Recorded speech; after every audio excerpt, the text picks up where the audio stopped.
Like that. Perhaps. What's up, everybody? Give me a status check. Let me know how things are going this fine afternoon. Not really playing Kerbal today, as it turns out. Somebody update the lower third. What's wrong with the lower third? Assembling robot 1. No, it shouldn't say anything. It should be gone. Hang on, we're not assembling a robot, chat. Thank you for pointing that out. In fact, let's just do this. Let's just do logo only. Aha, now we're not assembling robot 1 anymore. Thank you. Does that look good? Yeah, it should be fixed now. It should be fixed. So, anyways, how are things doing? Can y'all hear us? Can you see us? I mean, you can't really see us, I guess. But can you hear us? We have eyes on Jeb. Yes, we have eyes on Jeb. Jeb has eyes on Jeb as well. If you're wondering what's going on, we had an occasion to be out here in Seattle. That's all I'm going to say about it. And we found ourselves magically at the Museum of Flight. And you know, we've been through the Museum of Flight before, but it's the first time we've really had a little bit of time here to do a real walkthrough as opposed to just a technical check of the museum. So you could have just fixed it. Yeah, actually, it would be a huge help if you changed it to like Museum of Flight, you know, Seattle, Washington, whatever it says, or something like that. Yeah. I just said it's a logo only mode. It seems like there are quite a few parts available, which you might be able to assemble into some sort of robot. The planes, I think the museum would not appreciate it if I tried to assemble any of these aircraft into a robot, like a transformer or something. Anyways, y'all, we have the afternoon to walk around the Museum of Flight here in Seattle, and we're going to be checking out airplanes. Like that ugly thing over there. I mean, you know, and the pretty thing there, too. And then that weird one over there. That's a drone, I'm pretty sure. There's all sorts of wacky stuff. Oh, that should be gone, too. Yeah, is that not... It's still... I'll take it. That should be gone. Yeah. It shouldn't have had that logo on it at all. No, let's make sure everything's okay here. Like, chat. On my screen, I don't see any other logos besides that. That shouldn't be there right now. Let's go ahead and fix it. Let's go here. It's on logo only. Yeah, it's not an NASA spaceflight thing, y'all. Toggle mobile view. Turn it off. Okay, is it good? Okay, cool. All right, excellent. Thanks. Let's make sure that it stays there. Or is it like getting double updated? I bet you somebody was updating it with something else when I switched it to logo only. But is it good now? Or did it go away and come back? It was gone for a second. Yeah. There you go. Save as a preset. There we go. All right. Let's just say it's the Museum of Flight, isn't it? The Museum of Flight. Flight, like that. Seattle, Washington, USA. Okay, I see that. There you go. Save that. Save it as a preset. Make sure it's all good. Okay. So now. Now is everything okay? Does it just have the one logo in the lower left-hand corner? One day we'll have a Vectors logo and you can put that there too. That's the thing. Working on it. Where Dusby and Company are currently at the Museum of Flight in Seattle, Washington. If you could fix that. You live within 2 minutes of this place? Hiking Milk, have you come by here recently? Like, what do you live at the airport? Like on Marginal Way or what? Confused by where you live. Where do you live? Are there houses within 2 minutes of here? Oh my. Are we all good now? Hey, it looks like we're all good. Is everything good now? We're good. Chad, is everything good? Everything looks gravy. You live in Mulkilteo off the Speedway. What? There's silly Washington names. How do you say that? Mukilteo? Mukilteo. Mukilteo. Mukilteo. Okay, thank you. I might be thinking the other Oh, there's another museum. They're up at Muppets Hill. That's by Painfield. So we're not at Painfield right now. We're not at Painfield. We're at the Boeing Museum of Flight. We're at Boeing Field. Right. Boeing. And the Yes. Museum of Not to be Flight- confused by the Boeing's facility at Painfield. And the Museum of Flight has a restoration center at Painfield. At Painfield. also. Okay. So, yes. It's all very confusing. There's a lot of aircraft-related museums around here for some reason. Washington has a lot of aviation music. We love aerospace here. So, Yeah. Yeah. Well, and part of it is, of course, this is where Boeing started. It is. I mean, that We can go in the little red barn. You can go in the little red Yeah, barn. we can go in the little red barn That over red there. Barn is, and it was a mile from here. Yeah, it's like the Boeing, the original That is the Boeing original plant Boeing. that they picked up Yes. and moved across They the did. river or But bay or this whatever is this thing where is. Boeing started. Yes. Yes. There's so many planes in the air. Where's the air traffic controller? These are all guide by wire, actually. They're all guide by wire. They're actually guy wires, I think. But actually, air traffic control is There is a tower up there too. Yeah. Anyways, y'all, like I said, we're at the Museum of Flight. We're in Seattle, Washington. We're going to be spending the afternoon, so we have a couple hours here to walk around the aircraft collection. And we're going to check out all the stuff that's in here. There's the big hangar outside that has the big jets in it. There's a World War II, World War I exhibit over there as well. We're basically just going to be going all over the map today. Just hanging out. And it's me. I'm Das. Hi, everybody. I'm wearing the little camera. And we also have DC3 Girl. DC3 Girl's here. I know, surprise! And Eon Raptor. Where's my plane? Where's my plane? Oh, it's right there, the tri-motor. It's right there. It's the tri-motor. So let's start going around somewhere. We could go this way, down into the pit, or whatever. You're getting tired of the speed check jokes from the Blackbird crew. Walk around the top. Should we walk down there? Let's walk down there. Let's walk down because it gets. All right. So, in the middle of the room here, right, you can see over there, everyone's like, oh, it's a blackbird. Oh. It's actually not. It's not a blackbird. Chad, if it's not a blackbird, what is it? It's a trick question. Wait, let me make sure. Y'all can't see. Okay, no. That talks about a sailplane or something that's up there somewhere. If it's not an SR-71, what is it? What is it? Chat, go ahead. And I'm trying to get the camera situated here. If it's not an SR-71, what is it? You've flown in a DC-3 and a Ford Tri-Motor. Nice, are you?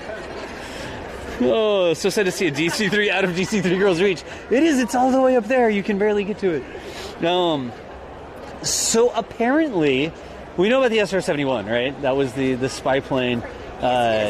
We know about the A-12, which was sort of a research variant before they brought it into more, I guess, frequent use. I don't know if that's the right way to say it.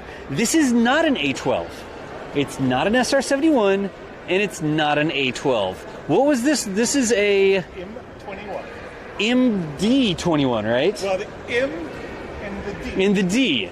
So It's an MD because they're still together. the drone is on top of it right now. The 71 looking thing Yeah. is the M21, and that's the D21. So there's an M21 and a D21.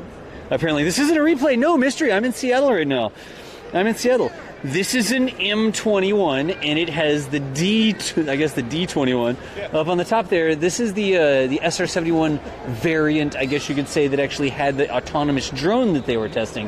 Now, they never really did much with the autonomous drones, right? I believe there was an accident where a drone actually was released from the M21, and it actually came back down and impacted it. Not a good idea to have things crashing into your supersonic jet.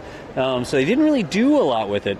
But there you go. Yeah, don't panic VU, mother and daughter, MD21. There you go. So, anyways, if you're just joining us, Mystery Machine, everybody else, we had an occasion. We're sort of doing some field trip sort of related activities out here, and we have the afternoon to walk around the Museum of Flight in Seattle, Washington. Saber, how you doing? What up, Saber? What are you up to? Yeah, check it out. We've got the entire crew here. You see the girl, Eon's over here as well. Wait. These aren't ERFs. What noises do they make if they don't go, oh no? Well, like, do they gurgle? What are they supposed to do? They dance happily on the They outskirts of this dance metal- happily. That's good to the toys. Saber's working, otherwise he'd be here. Nice. I have to go get our guest. Okay, cool. okay. Oh, our guest. What guess? I don't know, some other guest who's... I have to show you this. Oh, yeah? I Okay. figured that this up last time when you guys were here. Okay. I don't know if the camera will pick this up. Maybe not. Can you see right in here? What's it say? Oh, it's signed or something. Yeah, the camera is definitely not going to get that. Yeah. Here, it's better on this side. Chat, can y'all see that? Hang on a second. Let me look real quick. Let me look. Because I have a little bit of run here. And I can disconnect. Oh, like that. And get a little bit closer. Do y'all actually see the signatures in there? And that one says, "Great exhibit. Thanks for letting me be a part of the first night." And it's signed by a Jim Walborn, I guess. These are the pilots that were here that flew the 71. The pilots and crew and stuff like that? Signed it when this exhibit opened. So the pilots and crew that actually flew the 71 signed it. They put some little pilot graffiti in there. Look, I'm really glad to see this special bird on display. A real tribute to the blackbird family. Excellent display to preserve a piece of our history. We've got the honor of a lifetime to be a Habu. There you go, the Habu, an aircraft that will live forever. Oh, I didn't know this was here. To a beautiful restoration. And I can't read the rest of that. Basically just a beautiful exploration. That's cool. I didn't know that was there, Elon. Thanks for pointing that out. That's the advantage of being tall. I just ran into it. It's the advantage of being tall, he says. So let me get reclipped in there. There we go. And we are using the little IRL camera today, y'all. We're not using the big camera or tripods or anything like that. But that's actually really cool. Could y'all read that, chat? I like how you pronounce museum as museum. How are you supposed to pronounce museum? Museum? Museum? Museum. Whatever. It's got a Z in it. It's fine. It's the Habu. You're right. And hey, Mystery, how are you doing again? Anyways, what should we do, Eon? We're waiting for them to come back. Yeah, we've seen... There's a Mercury capsule up there. Look, there's a Mercury capsule, a little teeny tiny up there in the corner. So we've seen 71s when we were in Evergreen and we were in Intrepid. Yeah. Now technically, we've seen a 71 at Evergreen. We saw the A12 at Intrepid, and this is the M21. That's true. We've batted the cycle. Yeah. There's only one other variant. Two variants. Actually. Which one have we missed? We haven't seen so this is we've seen a 71A at Evergreen. Right. We haven't seen the 71B, which is the dual-seater trainer. Or the 71C, which is the trainer and the A12. The like dual cockpit thing. Yeah. That's right. So eventually we'll get to those places. There's only one of each of those. And hey, what's up, TGP? Thanks for the 10 months there. Again, we're just getting sort of spooled up here. We just turned on the stream from the Museum of Flight in Seattle, Washington. Don't even know where to start. We're going to walk all over the place. I mean, we've got this entire, what do they call it? The Grand Hall? This is the Grand Gallery? The Grand Gallery. Where basically they're just like, I don't know, we have a lot of planes. What should we do with them? And they just string them up from the ceiling. And this is kind of cool, right? Because, and I'm going to back up so they can see a little bit more. In Duxford, right? Yeah. They had the American Air Museum. They're all sort of crammed in, right? And it's like wingtip to wingtip, blah, blah, blah. All the planes in here are like flying in the same direction. Is that a V2? They have all sorts of stuff here. But well, that's a V1. That's a V1. And then the Evergreen had the V2. Had the V2, yeah. I don't think Duxford had any.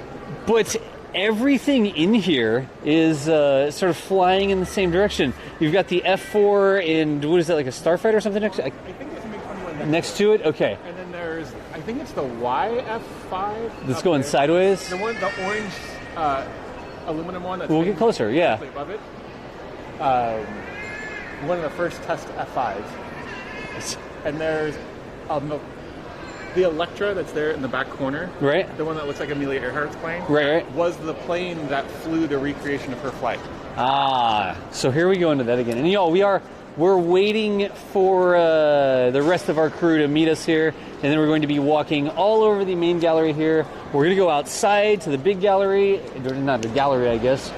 We're going to go outside to the big outdoor hangar where they have planes and they have the World War I, World War II exhibits that we can walk through. We have about a little bit over 2 hours to check out the museum here. So hey mods, if y'all could help us out and grab a link to the museum website. Maybe grab their Twitter handle or something like that. I'm going to send out a tweet check for the presence of a Decepticon sticker on that Blackbird. Oh my gosh. Who has a D-Day clicker? What? My hands are empty. Hey, oh, there you go. Thank you, Hydra. Thank you. And then I'll get this set, and then hopefully we get the rest of our crew here in just a second to walk around the Museum of Flight. Click it. So he gets my attention by clicking at me now. This is what we've become, chat. But it worked. It did work, actually. You're right that it did work. So let me send this out. I have some really good Just Jeb Things tweets. Bonus virtual field trip. Join the Vectors VFT crew at Museum of Flight for a live afternoon trip through the aircraft collections, whatever. myvector.org/live. Hashtag Just Jeb Things. And we've got Kerbal Space Program and the Rocket Jockeys. Sweet. There we go. All right, there we go. So what? What are people saying? I mean, Das, I've honestly been thinking we should use those to get each other's attention from a distance on VFT. To click at each other? There you go. As it turns out, it actually works. Das hasn't been replying with the appropriate 2 clicks. He's been saying, what? What? That's my identifier. It's 1 click to identify friend or foe, and then if a friend, they'll say, what?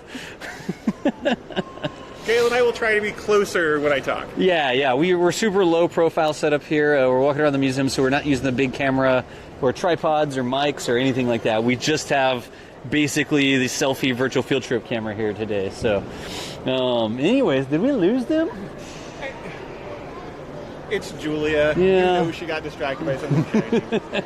She's probably going to come down here There's with like... probably a puppy around here somewhere. Or a pilot who flew the SR-71 she's going to show up with.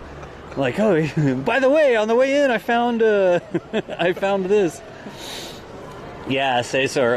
Again, we're just spooling up the stream. We just turned on the camera here, and we are at the Museum of Flight in Seattle, Washington, is where we are today. Museum of Flight, Seattle, Washington. Had a reason to be out here. You may notice that there was no funding goal for this. That's because we didn't need to put up a funding goal for this. We had a very generous set of friends who I will not name, who we were hanging out with, and we'll leave it at that, out here today. There's a spot on the lens. I don't think there's a spot, Sable Rim. Plane. Are there any biplanes here? Well, I bet you there are. This is technically a biplane. It actually is technically a biplane. The city of Auburn. What sort of plane is that? That's the trimotor. No, that's not a trimotor. No. The trimotor was a single engine plane, wasn't it? You think the trimotor... No, it was a single wing plane. I don't think that's a... Is it? We got to go find a tag for it It's on the other side? and see what it is. Is that really a trimotor? I didn't think it looked that bad, but that's pretty bad. Yeah. Top, middle, there's a smudge. Okay, here, hang on a second. All right, yeah, the trimotor was a single wing. Yeah. I can now see Squeak-oo. it's lined up with the wing. Squeak-oo. There, is that better? I have been in one, says I. Yeah, I'm pretty sure that it's a single thing. Oh my gosh. Look what I found. What's up? They let anybody in here. Anybody? How are you? How's it going, man? Good to see you. Not too long Not too no long. see, Not actually. yeah. Short time no see. Good to Hey, see you. good to see you. Yeah. Thanks for everything. Awesome. Oh, so now we just need to wait for Saber to get here. Saber, how long is it going to take you to get? We can get you a wristband if you can show up. Did you tell Saber we need to talk about August? Not yet, but we'll tell him that at some point. So he's in jet. So Where's the flight jacket? You don't have your flight jacket on? You have your flight I have jacket. my flight jacket with me. She's got it. She's got I it. do, right. it's in my flight car. jacket, yeah, It's in my she's car. got I forgot. I took it home from the... I had it packed in my bag. It's at my house. Oh, good job on your latest blog post. Oh, yeah. Thank you. Says Twitch I chat. was reading at lunch. Yeah. Thank you. Oh, thank Saber you. shared it with everybody. Thanks, Saber. Yeah. As always, thank you. I got another one in the hopper coming soon. Cool. So I'm trying to do them out every few days. How's the book going? Good. Yeah. Good. Gonna Cool. hopefully have a couple things to share soon. Excellent. Hopefully. Excellent. Hopefully. You all remember JDK. There's probably people here who might not know JDK. This is JDK Winnikin, who was our expert, I'm going to say, our subject matter expert when we went around to Normandy for D-Day. That was a blast. So he has magically showed up here at the museum. Right? It's Well, amazing. I just pop in out of nowhere. Good to see you, Chad.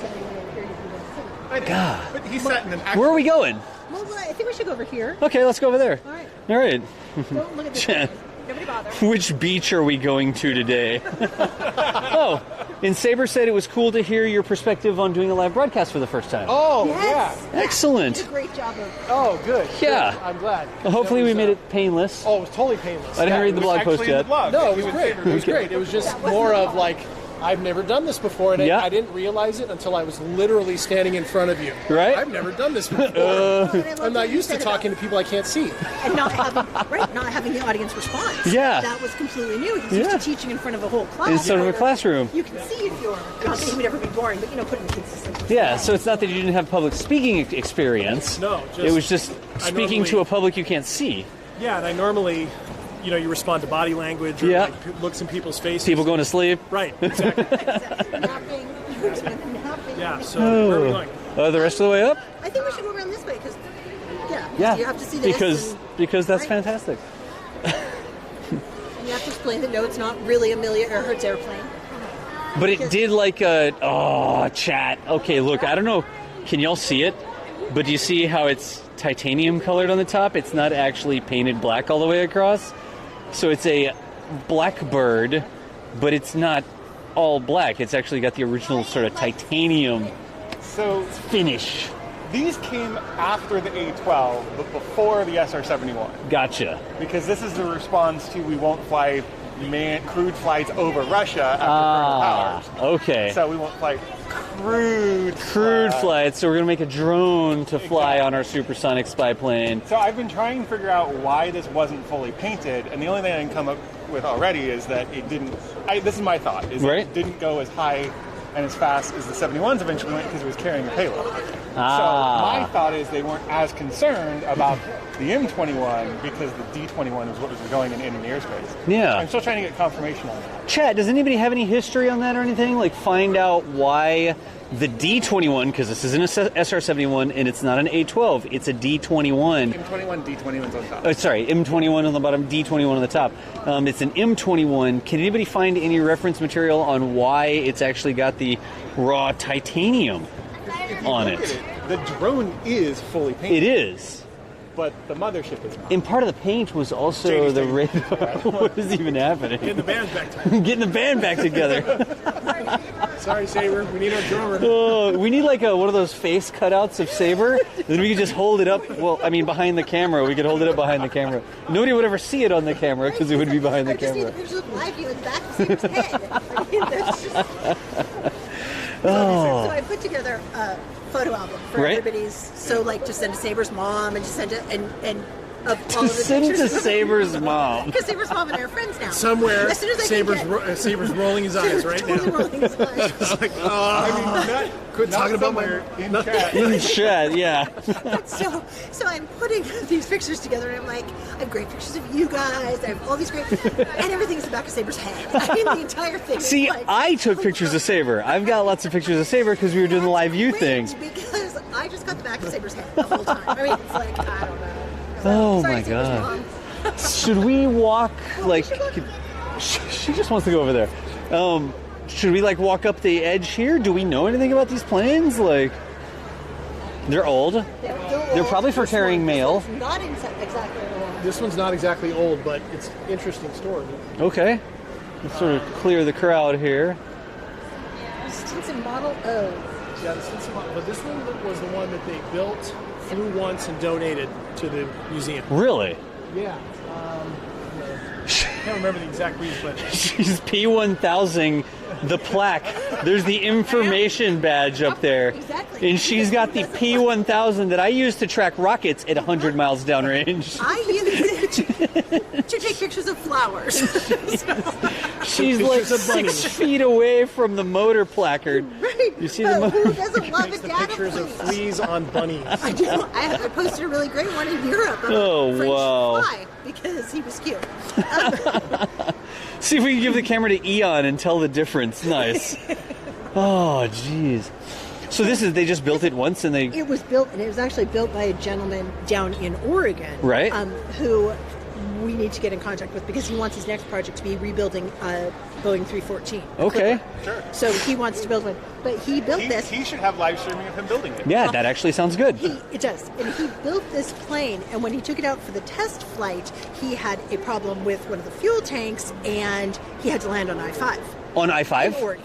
Like on the interstate? Right. So he had to land the plane, and he's like, as a pilot and a mechanic, he's like, so I look out and I see that there's a garage right behind this fence, and all I need is, he's like, I just need one tool from the garage. And he's like, Really? So the police show up, and the police are like, you're kind of blocking the highway, I-5. So they get him the tool, he fixes it, and they're like, forget it, we're just going to let you take off from here. Just take off from here. Just get off of the freeway. Get off In of there?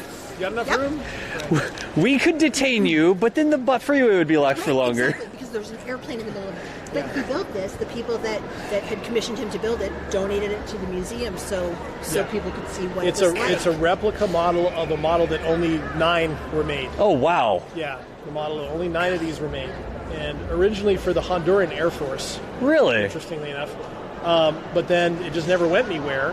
But I'm not sure exactly the Jeff's interest in the Model O. Yeah, I'm not sure where it came from. It looks cool. Yeah. It is really, Yeah. yeah. Came cool in, plane. didn't it come in at the same time as this one? Didn't we get it About the same time, Did yeah. the museum get it at the same time as the Electra? And you may hear both JDK and DC3 Girl saying, didn't we get it? Old habit. It doesn't go away. Old Yeah. habit doesn't go away. Things we both used to work here. Yes, so both JDK and DC3 Girl used to work here at the Museum of Flight. So good Before people to be anybody hanging out asks, with. No, we did not get fired for doing things like this. Before anybody asks. Doing things like Not get this. fired. We Don't didn't get tell the fired at all. story. Just tell, chat. What? Keep going. All right. Hey, Demon Machine, thank you for the raid there. Demon Machine Raiders, if you were coming by, I'm Das. I'm wearing the IRL backpack today, and we're doing a virtual field trip. We're at the Museum of Flight in Seattle. I've got friends with me. This is DC3 Girl. This is JDK. And Eon is our bouncer. Yeah. Like, if anybody gives us trouble, Eon's like, you know. And we're just walking around the museum checking out cool stories because we have a couple people who have a lot of cool stories about the planes here. So we just happen to be out here. Y'all, Demon Machine is another educational, informational streamer. Okay. Does mechanics, fix cars, live on a stream. Interesting. Yeah. Okay. This looks like where you put the roast beef that you're going to cook while you're... it's just two next to each. It looks like you're supposed to mount something on the tubes there. Like, Hold something. It's a hat rack. it's a hat rack. The placard goes. Yeah. This is Warren's plane. So what is this plane? So this is, it's a Lockheed Model 10E. This is what Amelia Earhart flew, and not Not the this exact specific plane. plane. The type of plane. This is the model. Let's And go this way so we can actually, see. Gosh, was it in late Oh, 90s that that's Linda cool. Bird flew? It was for a major anniversary. I think Yeah. it was for And someone recreated the someone. flight. Wow. They rebuilt the plane, built it from a bunch of different ones, I can't remember. if and it then was- flew it on Earhart's The same entire route? route, Okay. obviously, and completing the whole thing. Yeah. obviously. And then, and it was meant to commemorate that. I believe it Wow. was the 80th? I'd say 75th, maybe. Yeah. God. 97 for the 60th. 97 for the 60th. Okay, all right. So for the 60th anniversary of her flight. So this one flew all the way around the world, and the museum picked it up a handful This of plane? years ago. No. This plane is the one that flew This around plane the world flew the as route. a tribute So it- flight. right. As a tribute so flight. She went back Yeah. and recreated the flight Wow. that Amelia Earhart Yeah. Was intended going to to. make. Yeah, her intended route. And she actually started, she's out of San Francisco, I believe. Yeah, she I think started from San Francisco and recreated the entire flight in this plane. Now there Gotcha. is a piece of Amelia Earhart's plane right here. Oh, really? Yeah, of the one that crashed. Oh, wow. Now she had on her way out on that route, she had an accident, I think in L.A. I thought she was in Hawaii when she had the first. Oh no, was it Oakland? Yeah, it was in Oakland. there was an accident in Oakland, and this is a chunk that broke off that they got fixed there. So that's actually belongs to the actual plane that went down. Wow. Yeah, believe it or not. So, No, which is a pretty rare artifact. It is a pretty rare artifact. No kidding. I have to ask, why does it have a Teletubby thing on the top of it? Does anybody know what that is? 'Cause it's Antenna. well, I'm aware it's an antenna, but it looks like a Teletubby. It does. Or it looks like it should be a charm. Like Yeah, like a giant charm bracelet. Or it looks like an ornament. It actually looks like a Christmas ornament. Like the things you hold the bouncy You ball. hold the bouncy ball in. Chad, do y'all see what I'm talking about up there at the top of the plane? It's got the hoop, sort of. It's an antenna, right? But it looks kind of like a Christmas ornament. It does. Like you could hang the plane from there on your tree with a little hook. It does. Or a Teletubby thing, whatever. Yes, it's a directional long-wave antenna. Thank you, Chad. And unfortunately, that was one of the problems with Earhart's flight is she didn't actually understand her equipment as well as she should. I mean, a lot of it was new equipment. Right. A lot of the systems were fairly new, and she didn't have as much training on them as she probably needed. Gotcha. Which made navigation and things a More little difficult. Right. And slightly important when flying around the world. Absolutely. Yeah. Particularly over water, Right. in the South Pacific, where there's not a whole lot of No visual landmarks, markers. there's anything. Yeah, gotcha. I mean, it was a tough flight. And it was a hazy day the day she went missing too. So Yep. there was even fewer markers.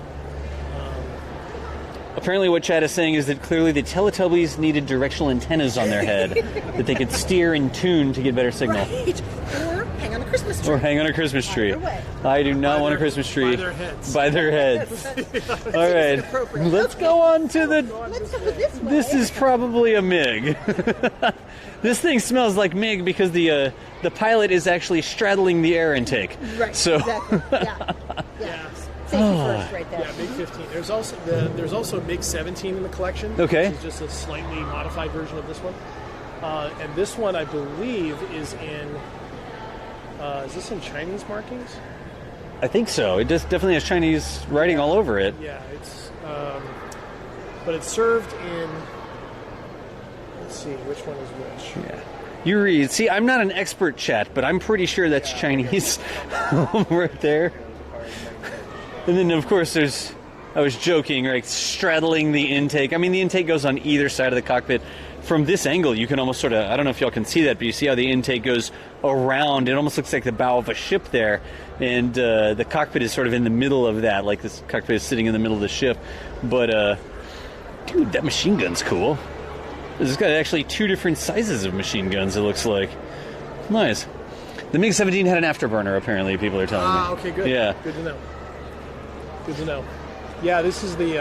I always, when I look at these planes, like the MiG and then the Sabre jet. Yep. I always get the vision of Slim Pickens in Riding the riding the missile. Yeah.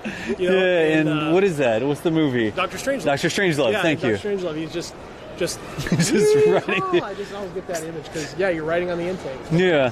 I was showing him down the sort of gullet here, but it almost looks like the bow of a ship. Yeah. Right? And you can see sort of the intakes. The intakes actually go around the outside of the cockpit and you sit in the middle of them. Yeah. But it's interesting how the cockpit on the MiG is sort of sunk down to the fuselage a lot, and then this is very much up. It's up and over. Like, I imagine if you could see into the intake on this one, it's more of an under the cockpit sort of thing as opposed to around the two sides. And can you all see that, Chat? Can you all sort of see how it breaks up in the middle? Well, I mean, if you wanted to fire this thing as a pilot, all you had to do was just point the nose Oh, yeah. really here. I mean, Yeah. You just literally line up your target. Yep. Point at it, and chances are you're going to hit it with these gigantic cannons. Yeah, it's a cannon on the plane. Yeah, you're right. So the larger is actually a cannon. So there's machine guns and then a cannon on the plane. Right. Gotcha. If anybody's played War Thunder and got one shot and then stopped playing, that's the big cannons that one shot you in War Thunder. I'm looking for the weapons on this one. I don't know. I don't play War Thunder. I don't play War Thunder. Play World of Tanks. I do. Oh, man. Yeah, I don't actually see any. I wonder if this is like a trainer or something Yeah, might be. that doesn't actually have any other weapons on it. 650 A cannon, you say? I don't see. And look, maybe along the sides here. Looks like some patches are up here. Oh, yeah, you're right. I see some. Yeah, Chet, can y'all see that? It looks like there's three sort of places that have been patched or something. Maybe they demilitarized it, took the guns out, and actually patched that over. A chase plane. Oh, it became a chase plane. It was a chase plane. That's why. And then I'm assuming, because that would be bad. Yeah. So this is a Sabre Mark 6, it says, from 1954. Gotcha. And it is. They converted this military aircraft into a chase plane. So I don't know if y'all can see, but you see the 3 sort of scars right there? They removed the armaments from it, and they put a new panel over it and sort of patched the holes where the guns were. It's interesting. Same idea. You essentially point the plane right at your target. Yep. And fire. And pull the trigger. And I can't help but wonder if they maybe bubble topped the cockpit a little bit for an observation plane. Yeah. Oh, yeah, you're right. Yeah, it looks so like maybe it's that's been a bubbled up. modification. Yeah, I think so. Because it almost looks like you could lean over and sort of see down a little bit more. And if you're doing a chase plane... Yeah. Did they modify? Oh, we don't know. We We're don't know. guessing. We're wondering. What were you discussing? He'll tell us. We'll tell us. Again, We're wondering how they says- modified this from combat aircraft into an observation plane. See They the took plane saw here? the scars there. Yeah. Well, where that torpedo is, that's where you loaded the gun. Okay. Instead, on each side, there's a camera. Okay. So they use that for chase Ah. commercial. So, I don't know if you remember, Jane and I used to work here. Julia, Bob, it's nice to see you again. So we're here on a virtual field trip. So would you mind talking to our... We've got a camera over here. There are people watching. Yeah. Would you mind talking to us and telling us about the... And we were wondering about the cockpit too, if there had been adjustments to the cockpit for the chase plane. Or if this was a, no. Okay. So No. So Okay. Do you mind talking to him? So we have Bob. Yeah. Nice to meet you. I'm Das. You're a docent here? Yes. Excellent. So he walked up to give us some more information about what we were guessing about here. This airplane is a Canadian-built version of the F-86F Right. jet, built under license by Canadair. They were operated by the Canadian Armed Forces, Right? and in 1974 the Sabres were pushed out of the fleet in favor of newer aircraft. So Boeing procured this one and modified it to become a chase plane for commercial transport development. It got grounded later because of cracks in the wing spars. It was replaced by another aircraft. Another type of aircraft. Gotcha. Yeah. So when you convert it to a chase plane, that's what we were sort of looking at with the scars. The ports have been sort of blocked up. Yeah.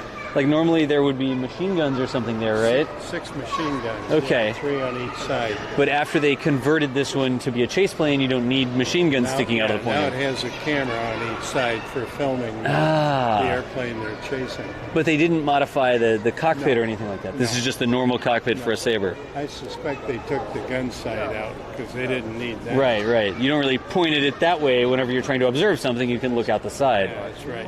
Ah, cool. Are these two jets that are next to each other, are they sort of... Yes, these were the stars of the Korean conflict. Gotcha. The MiG-15 from the same point of time, I guess, is what and it the was. F-86, yeah. Okay. 50 to 53. Right? And the Sabre jet had it was reportedly a 10 to 1 kill ratio or victory ratio. Right. We're not supposed to say kill. You know how it is. Over the MiG, but it turned out that wasn't always true. When Russian pilots were in the MiGs, our ratio wasn't that great. But it was still overall maybe a 6 to 7 to 1 Wow. ratio. But it definitely had some bearing on who was flying it. Yeah, but the two advantages we had was the Sabre had elite computing gun sight. Okay. The MiG did not. So it could sort of guesstimate... So if you were if the enemy was in a turn, right? you'd turn inside and fire ahead of him because it would tell you if you fire here, he'll fly through the bullet. Oh, so like how much to lead the target by. Oh, wow. Yeah. And that's something that the MiG didn't have. No, but the MiG had a 37 millimeter and two 23 millimeter cannons. Right, and that's the bigger... If they hit the Sabre, it was pretty well knocked out of action. Wow. So, No kidding. Excellent. Well, Bob, thank you for... well, they say they like your tie. thank you. He has a fantastic tie. Get them in the museum store. You can get them in them the... online too. You can get them online at museumofflight. I mean, put the website in, somebody. Bob, what did you do before you became a docent? I've been in aviation all my life. I was, first of all, private pilot. I was a crew chief in the Air Force. And then I've got an engineering background. So I designed starters for jet engines. Okay. And I did other work on gearboxes, actuation systems for wing, leading and trailing edges of the wings, flaps and slats. But then I got transferred into sales and moved out here to start calling on Boeing. Oh. Start calling on Boeing. Nice. And, we were one of their suppliers. Right. But after that, I went into... That was the big downturn in Seattle. Yeah. Boeing laid off thousands of Right. people. Last person out of Seattle, turn off the the lights. Yeah, famous Last billboard. Yeah. Really? Yeah, there was actually a billboard. There was a billboard that said that? The last person out of Seattle. It turned out it was two realtors from Arizona or somewhere that saw the possibility. They were trying to scare off other realtors. Right. But because it was going to come back. Yeah. But then I went to France for 3 years and ran the field service forces for our corporation for Europe, Africa, and the Middle East. Then came back here and went back into marketing. And then 3 of us left industry and started our own company, which we ran for 24 years. Wow. Putting retirees back to work from the industry and solving problems. Interesting. Very cool. Yeah. Very good. Yeah, so we had a labor base that we killed for. Yeah. Oh, absolutely. All retirees, but wanted to work, knew exactly what they were doing. Yep. And were real problem solvers. Yeah. Well, and it's so important in aviation. One of the things that Boeing has really struggled with is, as this generation that knew their aircraft so well, I mean, the Joe Sutters and these people left aviation, Boeing started having some development problems and different issues, and they actually went and brought back a group of retirees, including Joe Sutter. Right. At one point. We had their retirees working inside the 4 walls of Boeing doing projects for us for Boeing. Yeah. So just such an important base of knowledge that had sort of left, and nobody got all the information they needed. So Joe Sutter did famously say that the reason the 787 was such an issue was because he was pretty sure that whoever designed it was stoned. I mean, literally, he made this comment at Farnborough to a bunch of media people. Wow. And Boeing was like, yeah, that's stretching a point. But I offered retirees in stress analysis back to Boeing to help train their new engineers. Right. The guy said, they can make a computer sing, but they don't know what to do with it. Yeah. So it's been a very interesting. Yeah. That's great. Well, thank you for taking the time to talk to Bob, us. thank you so much. We appreciate it. It's nice to meet you. bet. Excellent. All right, should we wander this way? Yeah, we'll keep wandering, and we do have to watch the time, and I do want to get outside of the big planes in the outside room. Yeah. Out in the rain. Is it? We can get over there covered, right? Yes. Oh, The cover. Yeah, the pavilion. Yeah. Oh. If you had one question you'd ask about this airplane, what would it be? Oh, Why is it trying to disconnect the wings? Yeah, no. That's an operating part of the airplane. Right. This thing's got a fairly steep sweepback angle, and so it comes in a high angle of attack. Right.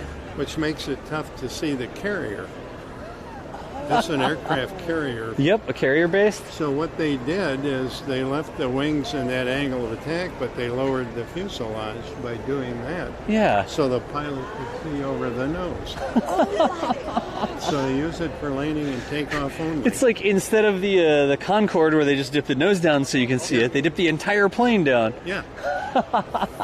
there's a picture. There's a picture of it dipped down like that. So this isn't just, they're not just storing it that way or anything. No. They're actually, while it's flying, the wing can pop up like that. This was the very first Crusader built. Yeah? John Glenn was one of the test pilots. Really? Yeah, we've got the logbook from it. His name's in it. In this plane? In this plane. Wow. And then he flew another one, not this one, another one across the U.S. and set a speed record.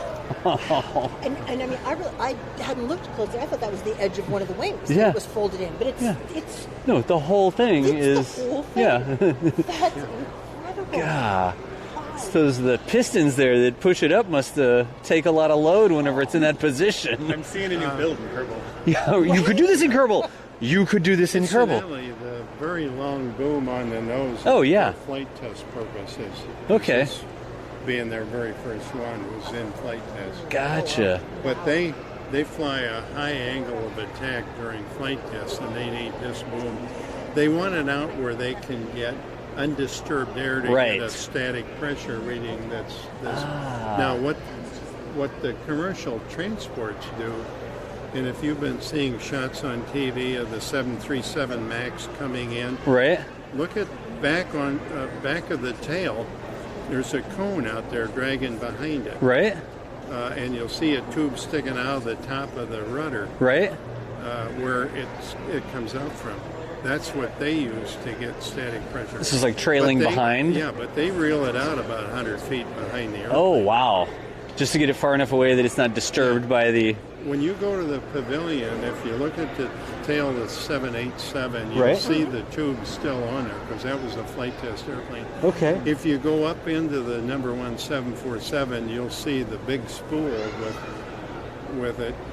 Where they would- You'll see the cone behind Ah. Right. it. And Okay. ahead We will of the have to go check cone, that you'll out. see a copper pipe section. You'll see the little holes on it Wow. where they get static reading. That's fantastic. I didn't know that. We'll have to, when we see it, we'll look for that. Yeah. Nice. Thank you. Wonderful. Thank you so much. Yeah, You're welcome. absolutely. Since we're kind of in the gallery, trying to give them directions. Thank you.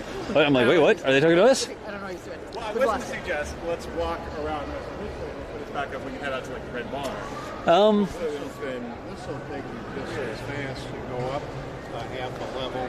Yeah. On the first floor. get out of the way of the camera. it's Walking on okay. the plane. All right, thank you. People care about looking at that. Yeah. Thanks. there's a Huey. There's Huey. It looks like somebody's big- playing badminton. Yeah, gigantic badminton. The F4 in the background. So, Chad, I always point this out, but you see the F4, right, with the droopy tail? It's the first model I ever made. model you ever made, yeah. Painted this way. So Oh, this really? was the sort of paint job in the same sort of colors that I painted. I went and I bought those little paint things that you get for the models, and I bought my model and I put it together terribly, but whatever, I was like 10, and then I painted it, and that's the sort of paint scheme that I had on my model. So that plane is still hanging in on the ceiling of my bedroom at my mom's house back in Texas. It's totally covered in dust, but it's still there, with fishing wire and little thumbtacks in the ceiling. So that's so cool. I love the Phantom. Always Yeah. God. Yeah, the shuttle train is there. Roscoff, you're right. The shuttle trainer is over past the pavilion. STX, I'm sorry you have to go to bed. I'm sorry you have to go to bed. Oh, they said, I hate to say it, but I have to go to bed. We can go down past the weird Jeb Yeah. car. Let's go. The weird Jeb what now? The car, the Aero car. The Jeb car. That's right. The most purple thing in here. Let's spread this way some to stay away from the wall, just for signal purposes.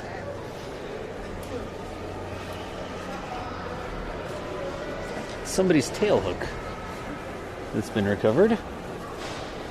What's that? Are you petting the Right there. DC-3 Do you know or what that is, C-47? though? It's an gunship. AC-47.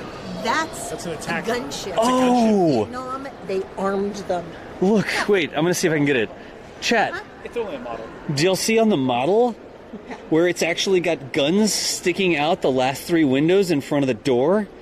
So it's an AC-47 model. And DC-3 goes petting it as I walk by. She's like, Very happy.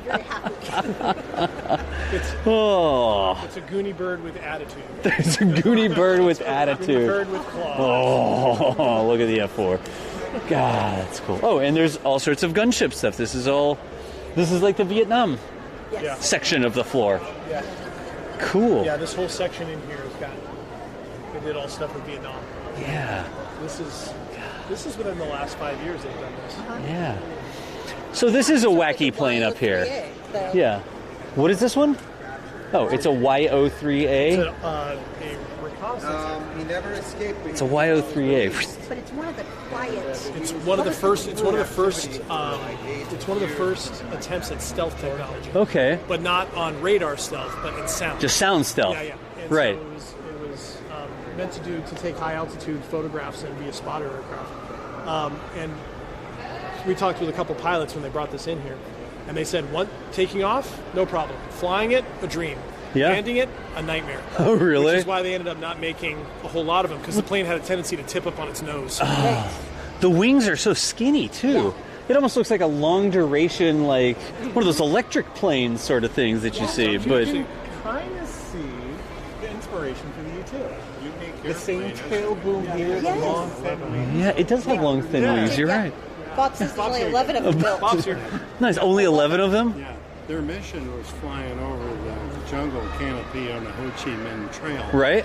And they've got a infrared emitter and an infrared sensor. Oh, wow. And Like a they look for heat sources, truck engines or people. right? And when they found them, they call in the Phantoms to shoot them up. Wow. Is this so? It's It looks very like quiet. It's when we're talking here in a normal voice. Yeah. We're almost twice as loud as that airplane. really Wow. the entire like the bumps on the tail here. It almost looks like that's a muffler. That's the whole thing is a muffler. It's Wow. got a 6-cylinder Lycoming regular aircraft engine. It's geared down so the prop doesn't turn as Spin as fast, quickly so it there's doesn't more make- blades. So it's a unique airplane. So look, chat. Can y'all see this? Do you see the pipe right above the wing? And I know with the fisheye lens it's difficult, but there's the pipe just above the wing that comes out of the engine. That's the exhaust pipe, and then it goes into this side of the tail. It like sticks off the side of the tail, and that's a huge muffler that exits right at the back of the elevators there, the tail.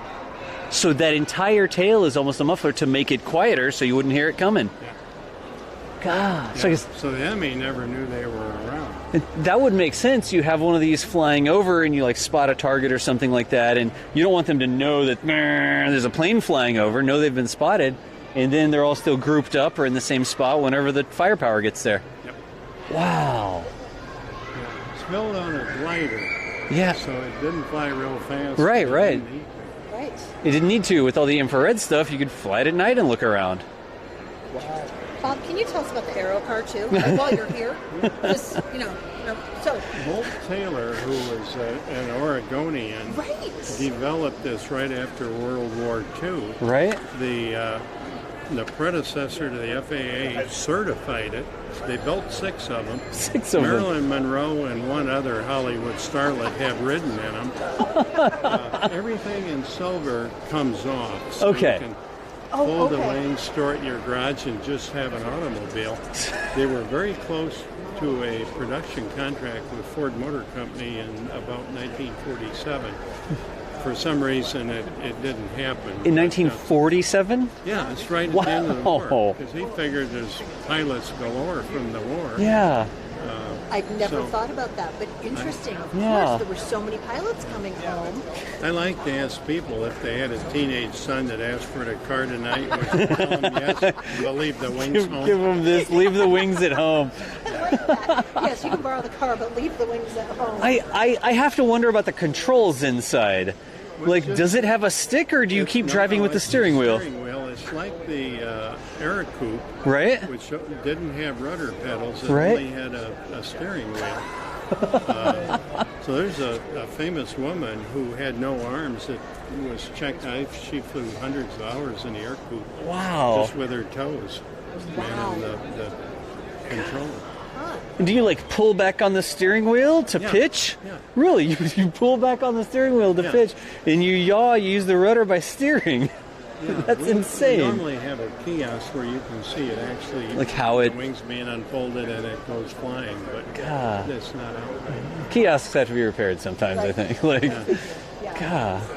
I mean, so where are our flying cars? Well, our flying cars are right here from 1947. It just didn't catch on. Yeah, they're building similar vehicles down in Florida. They cost over $100,000. Wow. But Yeah, people are still trying it. They're still trying it, yeah. It just No hasn't kidding. gotten it. And somebody in chat said it's not a flying car, it's a plane you can drive on the road. that's right. It's because of the other way around. Nice. Yeah.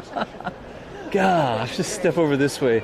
And look, chat, the wings are all folded up, and then you could disconnect the tail and the pusher prop and the V-tail there, I guess, and the wings and all the silver parts, Bob said, would disconnect, and then you would drive off in this crazy-looking thing. Yeah, this crazy-looking thing. It's from the world of tomorrow today. Nice. It is. It's a subtle difference. A flying car would take off from your driveway. This one you had to drive to the airport first. Nice. It's a street legal aircraft. It looks like a shoe. Oh, wow. Y'all, Bob is awesome. We said bye to Bob up there, and then he came down to give us more information at two more places. I know you're not leaving yet, but I have to. So I have to go over here now. That's fantastic. We got last of all. Is there... No, it's a two-seater. There's no, like, spot in the back for no back seat, basically. I don't think the license plate is street legal. It's sort of hard to see the license plate in there. Well, when you park and you leave the wings and stuff, you have to have a license plate on it. So, all right, chat, we're going to mosey. The quiet plane model. What was the quiet plane again? YO3A. YO3A. YO3A.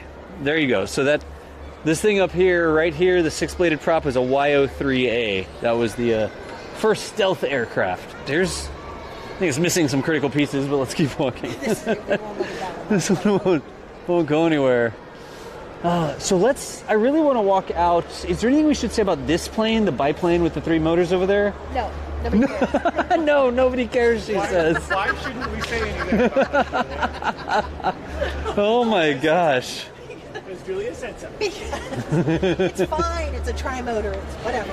Is it a tri-motor? Is it a tri-motor? Because it's a biplane. That's what we were talking about earlier. Right. So the biplane is just the wings. Okay. So bi or triplanes are the wings, and tri-motor, it actually had three. So what actually is important about this airplane is Newt Rockne died on one of these, the Fokker version of it, not the Ford version of it. Right. But because he died on one of these, they invented the DC-3. They invented the DC-3. They did. So the 247, the Model 247 was already in production. Okay. And and the Boeing one. The whole thing was United Airlines and Boeing were all part of the same company. Right. So when the Fokker tri-motor crashed, TWA needed another plane, but Boeing wasn't going to sell them what they had because Boeing and United were all part of the same company. But the big concern was if you had a plane with only two engines, what would you do? Well, funny you should ask. If only there was a video that would explain. Everything. Only that would explain that. Yes, that's why we had to have it so it could take off with one engine.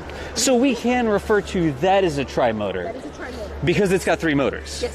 The tri-motor doesn't refer to just a single design of plane. No, the tri-motor is an aircraft. Is an aircraft that has three motors. Yes. So you don't like a lot of types of aircraft as long as they have three motors.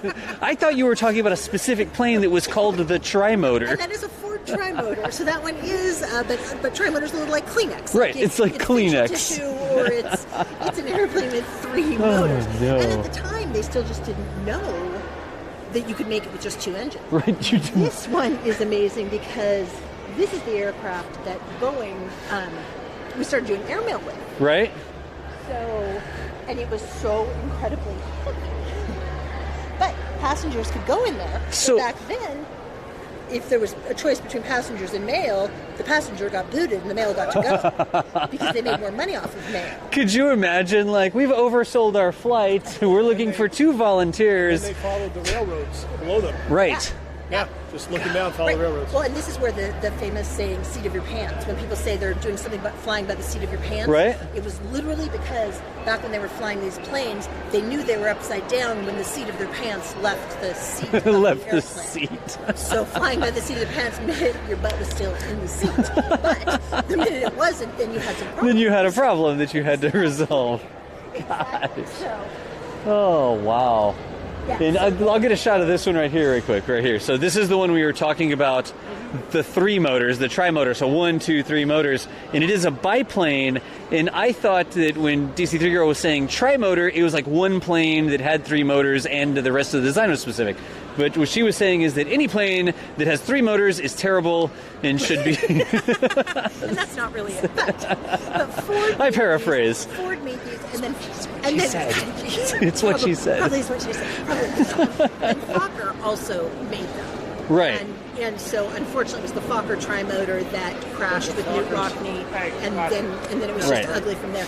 The interesting thing about this plane is air-cooled engine versus water-cooled. Yeah. Boeing realized that if we were cooling our engine with air, it didn't weigh as much. Right. As using, because it's carrying your own coolant, water and stuff. Right. So that's why you have the exposed cylinder basically heads and then all of the radiator fins on the outside of the motor because it's just air-cooled. Because they realized, and Boeing was really interesting in that he wasn't an airplane person. Right. He just started building airplanes and then learned to fly them because one day his test pilots didn't show up. What? So he just, and I believe it was this particular plane up here. Wait. Well, obviously any plane with more or less than 2 motors is terrible because it's not a DC-3. Thank you. See, they Because it's understand. not a DC-3. Oh my gosh. Understand. But so Boeing himself became involved, but the Red Barn was a furniture manufacturer. Right. And We can walk by there. Right. We'll go. Let's go that way. See the Red Barn? Let's Yeah, do sure. Why that. not? Red Barn. I like Red Barns. And the Red Barn is lovely. And What does she think of the DC-10 then? It has 3 engines. the other part of that is, if it's built by Douglas, then it's good. That it's good. Douglas is good. I'm glad we're getting all these rules down and documented. Engine count does not I don't equal wanna to talk then about that else Douglas. I don't want to talk about that. That's not important. It's the Grand Gallery, chat. We're at the Museum of Flight.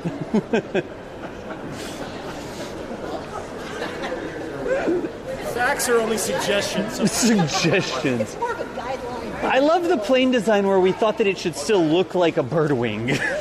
Great. They've actually flapped a little bit. Yeah. Honestly, it does look like this plane control came through deforming the wings. And then they wing warp. Yeah, wing warping. So You don't have ailerons, you just bend the wings a little bit. Yeah, which is exactly what they did, which is incredible to think. I mean, imagine trying to fly that. Yeah. And there's a collection down in California that a gentleman named Javier Arango had, and one of his planes was one of the original wing warp. And I mean, he's showing it to us, and I'm like, I'm sorry, so you literally had to twist something so the wings warped, wings and would that's how you twist. turned. Yeah. Oh no. That doesn't seem fun. That's like a tri-motor in the works. Hey, what's up, Ninja Bunny 9000? Thank you for stopping by with the raid there. I'm Das. I'm reading Twitch chat on my phone right now. And we are walking around the Museum of Flight. I've got my friends with me here. JDK, this is DC3 Girl, and Eon is back behind me, and I'm Das. And we're just doing a virtual field trip. We're going to go walk in the Red Barn. Let's go walk at the Red Barn, the original Boeing airplane factory. Catch up with you real quick. I need to... Off we go. Oh, no food and beverages. What about snacks? It doesn't say snacks. Somebody scratched it out and they put no food or beverages instead of no food and beverages. Past there. Yeah. So this is a little bit crazy because this is the actual building, question mark. Yes. Yeah. This is the original Red Barn. It's the original Boeing It's the building original that they Boeing built building. airplanes in. It was located about a mile from here, and I think there's a diorama up there that shows how they moved it. They down like here. moved it across But the river or they something, did. or up the river They or something, packed it right? up and moved it down. They packed it up. You probably, you know more about this than I do, but wasn't it basically Boeing wanted to buy a yacht and the yacht maker couldn't deliver it in time, so he bought the company? I Really? believe that is, yeah. Is that real? Well, yeah, I mean, and the story of Boeing really is, so he learned to fly because the test pilots didn't show up. And he got that aviation was going to be a thing, but weren't they timber? And so I think that's what it was they were timber producers and needed something to do. Well, it was before World War I. Gotcha. So aviation was really growing. But the interesting thing about Boeing is, in the mid-30s, there was an airmail scandal, which everybody should look up because it's actually a really interesting and important part of history. But the Postal Service basically made up the early aviation routes. Right. They created all of them. They were Right. the ones that said, here's where you're going to fly, here's when you're going to fly, and all of that. No kidding. There was a big airmail scandal that was part of all of these companies, like United was part of the same company as Boeing and all of this. Right. We switched presidents, we switched who was in the White House, and it became a political thing. And so they decided that that couldn't happen anymore. So everything had to be broken To up. like get the airmail routes and to award them to specific companies and they stuff? said that it was called the Spoils Conference, and they said that it had all been rigged, that certain aviation companies were getting things. Oh, and all jeez. so it became this big scandal, and Bill Boeing was so disgusted by it that he left aviation because of that. Really? And he only came back during World War II out of a commitment to the United States. Wow. But he did not stay in aviation. His son, who was a huge supporter of the museum and lived in this area, I think he's only passed away within the last like 5 or 6 years, he was never in aviation. So Boeing himself left aviation because of how he was treated, which was a terrible loss because the man Yeah. was amazing. He also chose to fly what? Douglas aircraft. Douglas aircraft. So I gotta point out something. This, like we were saying, this is the original building, right? This is I don't know if it's all the original machines, but the same sort of thing. And you look at factories today, and when we need power, we like plug into a wall or something, right? Well, they didn't have electricity in buildings then, right? But you have all these big machines like this JA Fayco 24-inch planer, which basically makes wood skinnier. And then we have like this thing. What is this thing? Oh, here's a joiner that you can use to make joints that you put two pieces together. And here's a big bandsaw that you could use to cut things. But in order to power this stuff, you don't have like a guy on a bicycle, and you don't have like a crank that you pull or anything. You have your 6 horsepower? You have your 6 horsepower engine here. Right? This is the engine, but the engine's not connected directly to the planer or the saw or anything like that. So check this out. They actually had this belt system, and look up at the ceiling. Do you see how the belt system goes up to that axle? And then every machine has a little strap coming down to power the machine? And literally what you would do when you wanted to turn on a machine, you would make sure the engine was fired up, right? Yep. And then you would tighten up the strap or engage the strap so you could pull power off of... Over here, it's got the transmission where they pull the lever because there wasn't enough horsepower to run all the machines. So you'd have to be like, I need the lathe now. I need the lathe now. Into the belt. And... So you wouldn't run all the machines at the same time. You would just turn on the engine. You turn on the machine that you needed to use by engaging its strap with the piston up there. Using this, Eon was pointing out this big wooden handle. Do you see the wooden handle sort of sticking down there? And you could literally pull on that thing or push it to one side or the other, and that's what would engage the belt strap so that you could actually use the lathe. So last time I was here, this worked. Like, if there's a docent in here, they can actually turn this on, and you can see the engine turning and the big strap system transmitting power down to the other. So the mill in Oregon that I want us to do the virtual field trip to, this is the type system they have, but it's all run by water. Really? So they start the water power runs the engines. Really? They fire this whole thing. I'll have to send you the clips of it because I videotaped it. Yeah. It's very noisy, but, yeah. But they fire it all up. So it's sort of a remote area. It used to be a town, but it's not anymore. So like they can say this is the center of the town, but the town doesn't exist. It doesn't so there's exist. this mill, and they have it so it still runs, so they can demonstrate the water power. So they've got their own water. It runs right underneath. Yeah. So it'd be like you could look through the floorboards. You just see water going. Yeah. Yep. And then they harness it, they dam it up to get the power to run these, and it's all the same thing. It's a huge pulley system, and it's amazing to watch. It's really noisy. You can even see like the gearing, right? So you see that you have the bigger pulley right there, and then it comes down to a smaller pulley. So this is going to be going faster than something else, right? It is bigger to smaller. Did I get that right? It's bigger than a smaller one. It'll go faster. Yeah, I think I got that right. Well, the pulleys at the mill, Yeah. they needed it to go a little bit slower, but they couldn't change the size of it, so they twisted this. They twisted the so it's strap? actually twisted, so the strap is twisted in order to slow it down enough to do everything. What? I know, that's why I said, I'm like, isn't it not supposed to be like that? And they're like, nope, they did that on purpose. Did it on I'm like, purpose. I don't even want to know why or how, but yeah. God, Yeah, it's it's just twisted right in the middle of the... That's one of the reasons I love coming into this building. I'm going to flip around this way so we can see the rest of the building. Because we take this stuff for granted, right? It's like, oh, I just, get on my flight and the plane flies or whatever. And I go and I plug a thing into the wall, and then all of a sudden I can dry my hair or chop up my onions or whatever I need to do. I don't know what. Blend my onions? I don't know. Blend my smoothie? Well, no. So I was doing salsa the other day, and I have a little food processor, and that's where that came from, because you put it in and you... Anyways, But you didn't have that sort of stuff back in 1908. What year was this around? The early 1900s. And so you had to come up with things like this to produce things. Just the system with the belt pulleys and the axle and being able to engage one machine for another. And then there's a little strap that goes across the top. I just love little details like that. I know it's really, really hard for chat to hear. But as we walk, you can hear the wood slightly creaking. Oh, you can? Yeah. Because it's the wooden building, yeah. Walking upstairs, and you can. Yeah. There is an upstairs, and there's all sorts of stuff in the back, and there's planes, but I really want to get over to the big gallery thing. Have we ever seen the upstairs of this building? I've been through it a few times, but I've never done a field trip up there. It's up to you. Yeah. Let's go over to the big planes and stuff. We can walk back through here on the plane. Yeah. You can tell the story of Tex and the barrel. Yeah. Not real barrel. The barrel, I'm not a barrel. But yeah. You'll take a half cup of blended onions, please. Look, whatever, okay. I don't have like a script or anything, all right? So, history of horsepower engines was very cool. It started with 1 horsepower, the power of 1 horse pulling power. Nice. And it may be kind of loud. We'll just get through the crowd here. Oh, it's raining outside. Well, they don't. Yeah. We're sitting with this umbrella. What happened to our Eiffel Tower umbrella, by the way? I got it. It's at home. You have the Eiffel Tower umbrella? Fantastic weather. Surprise, Mutter. We're here. We've got DC3 Girl, we've got Eon, we've got JDK. just a thing. Even if you had a script, you would just ignore it and go off on a tangent anyways.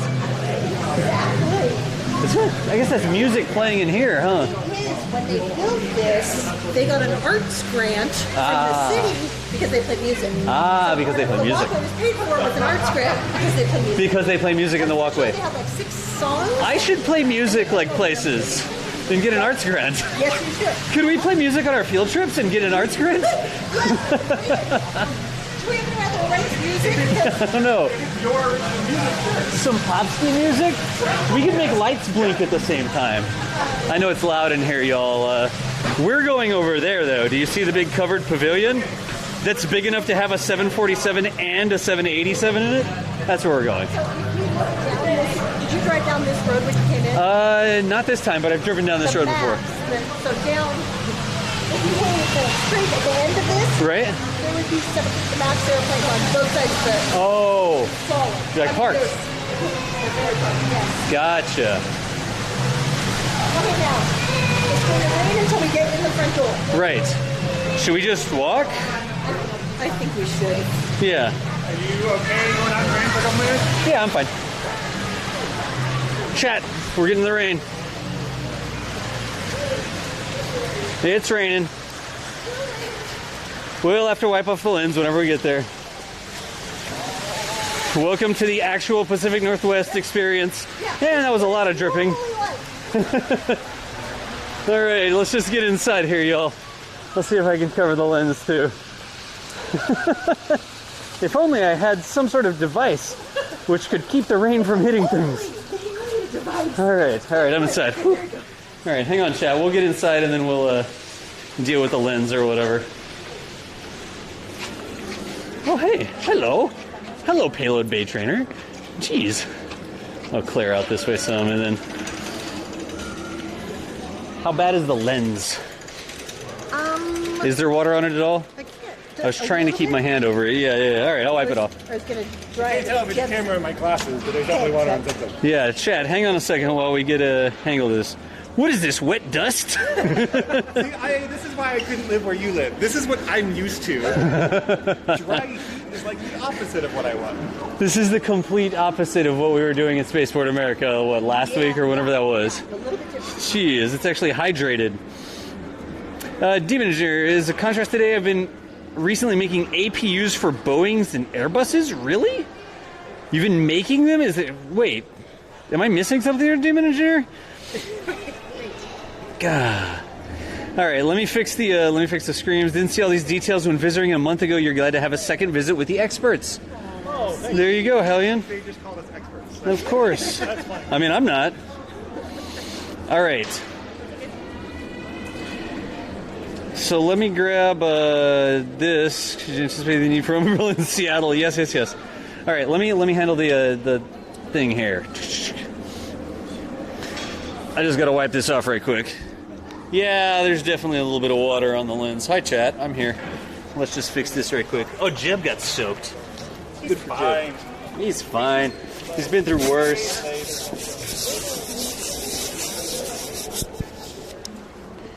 All right, that looks good.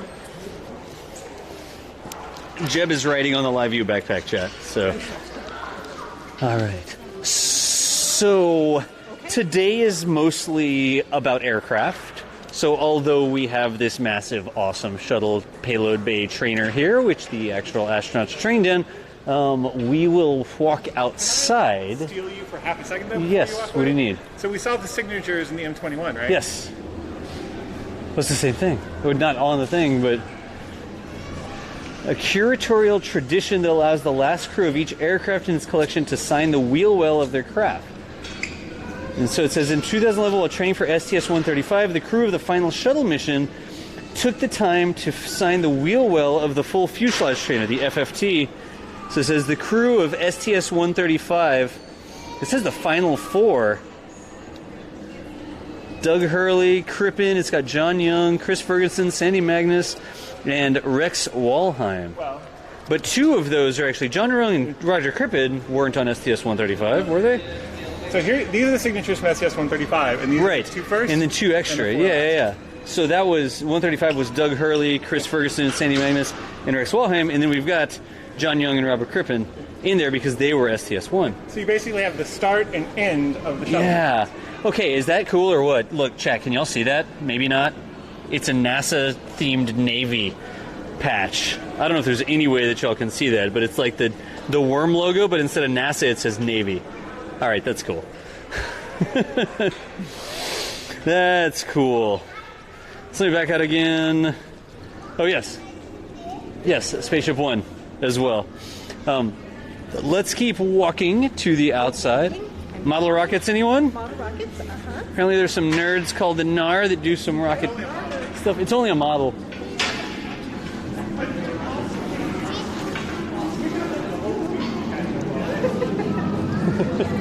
God.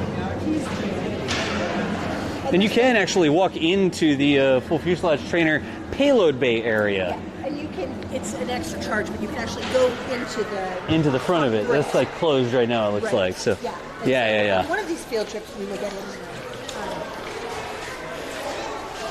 All right. I'm back. You're 20 minutes from your house? You were just there last week? Nice, Miff. Excellent. We just sort of had a reason. Oh, I just did this. Run! All right, we're cool. There we go. I think I covered up the... Oh, hello there, B-17. God. Oh, no, careful there, guys. Hey, Play the Planet, how are you doing? How long am I in town for? I literally just came out here for less than 2 days. So we had some stuff to do that I am not underprivileged to talk about. And then we had some extra time after we finished our stuff. So we came over to the Museum of Flight and are checking out the collections with myself. Hi, I'm Das. And we got Eon, and we got JDK and, JDK and DZ3 Girl over there. Technical difficulties. No, Jeb! We've got a Jeb down. Oh, yeah, so Miff, I actually have a flight back to Charlotte tonight. So when I leave here, I go straight to the airport. I'm already checked out of my hotel and everything. But this building here, is awesome because it used to be just a parking lot. It used to just be an open area, and they actually constructed this big roof area, this pavilion roof, and now all of these aircraft, while they're still technically outside, they're actually undercover, so you can actually come through here in the rain, right? But this is a ridiculous amount of stuff. There's a Concorde we can walk through right here behind us. We only go to places that have Concordes, apparently. It's a rule. If your museum doesn't have a Concorde, it's not cool enough for us to come to. So If you don't have a B-52, Concord standard. Yeah, it's the Concord standard. I like it. Here, I'll move this. I'm getting rained on a little bit over there. There we go. Okay, so we had the B-17, Yes, which of course was built during the war right down the road. right down the road. And this is where they developed it. It was called Plant 2. Everybody in chat should look it up, and somebody should find us a picture Right. of Plant 2 with the covering that made it look like a neighborhood. The camouflage. That's what we were looking Right. for. So somebody look up camouflage on Plant 2, because it's awesome. The ridiculous camouflage, because it's like all this industrial stuff and then like a quaint little neighborhood. You have giant airfields Yeah. and all these airplanes, and then a neighborhood with like women walking around on it to make it look. And then I believe at one point there was a cow up there or something. There was a cow. Like somebody, because in rural Seattle apparently you had cows in the 40s. I don't know. But the B-17 was built here. When it first flew, it had a little issue. Someone had forgotten to, I believe, take the lock off of the flaps. Okay. And the plane crashed. And so it actually took a little longer for B-17 to catch on than it was supposed to, but he really awful 247, this one right here in the United Airlines colors. Similar. But Look, same but thing. DC-3 girl, it only has 2 engines. How can it be bad? Right, but it's Boeing. So I mean, I'm just saying. I was adding a new cat. Wow. I know. You see how The rules are so I complicated. told you, facts are suggestions that, right? when it comes to this. So the 247 is the plane I was telling you about. That Right. Boeing and United, because they were part of the same company, that they developed for it. The 247 did not do particularly well as a commercial aircraft, but it became the B-17. If you look at it, it's the same frame. The same frame. It's the same Oh. airframe. So at the time, Makes a lot of sense. Boeing did a lot of mail aircraft, and they really did more commercial aircraft. Okay. This was when Douglas came in, and Douglas built the DC-3 and took over as the leader in commercial airplanes, really until the 707. With the DC-3, by the way. With the Took DC-3, over as the by leader the of the way. best by having the most fantastic commercial aircraft imaginable. It's not a Douglas, so it's not worth mentioning. That's right. Exactly. I'm so glad Oh they man, understand. she's training all of you. But the interesting Wow. thing is, the DC-3, start with the DC-1, then there was a DC-2, which we'll see in a minute. Right. It's 170 of them, then the DC-3, which they built a bajillion of. The DC-3, when the B-17 was the 299 Right. that crashed. The B-17 didn't get the original contract. The Douglas B-18 did, which if Okay. you look at that thing, it's potentially one of the ugliest airplanes you've ever seen in your life. The B-18 Bolo, Oh yeah. Did you just... Whoa, hold on. I did. Like in competition with the trimotor? Or did. wait, what? Right? Not at all I attractive. can't keep track of the rules anymore. Nobody can. But the B-18 was built off of the DC-3. So Okay. it's one of those really interesting, you had this incredible commercial plane. And then you The bomber they made out of it didn't work for Boeing. The commercial plane didn't work, but their bomber The bomber absolutely was, yeah, amazing. yeah. And they went from the B-17 then, of course, to the B-29. Yep. Which didn't actually fly until the last year. It flew just before D-Day. for the Right. first And they time. built a lot of them over in Renton.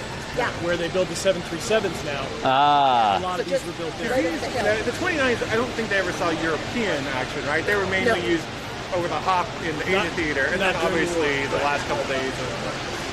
Okay. So just so everybody's on the same page here, right? What we've been talking about is that this plane here, right, is the commercial plane that they turned into that plane over there. Essentially, basically, Yes, absolutely. roughly. And what killed this was the wing. The Boeing still didn't know how to not have the wing go clear through the fuselage. Ah, to so it's have one the big support, piece? It's one giant piece. So you have a giant wing spar. A so big not spar. only can you not stand up in the 247 if you're over That far 5 forward, feet yeah, tall, yeah, yeah.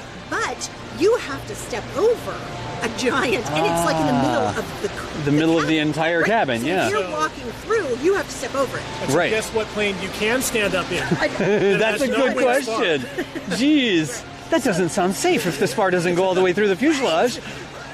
So if you look at the aircraft, what you find is Douglas discovered the monocoque structure, the true round aircraft where you're Right. getting strength from the air, The circle, the right. circle, as opposed to having to run the spar clear through. Right. Ah. So really, this plane flew less than a year before the DC-1. They'd already done a lot of the work, but Again, this was a model 247D. 247D. And You can see you can really see the outline of the V-17.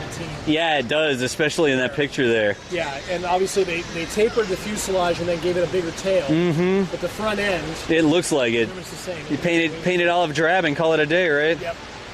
Gotcha. And if you've heard of the Jepson manual, so the flight manuals that pilots have always used, a lot of it's available now on an iPad. Right. They used to carry around the notebooks with all of the airway manuals, and it would tell you where you can fly.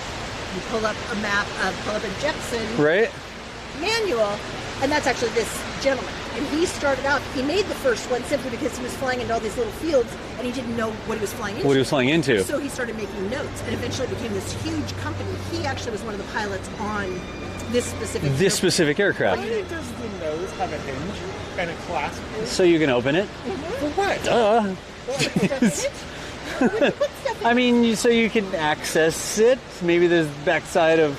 How far back is the cockpit? I mean, there's got to be all sorts of stuff. Is that your cargo storage? Yeah. It's the original frunk. At all? It actually, like, you could put airmail in there. Wait, you really could? Yeah. I was kidding. I mean, I would think so. Oh. Yeah, I would think if you had... I mean, it's clearly not just decorative. There's hinges on that side and the last top of Yeah. Huh. That's cool, y'all. Oh, look, it has the steerable antenna. It's like an underslung Teletubby. It's like, You can hang it upside down. yeah, you hang it upside down.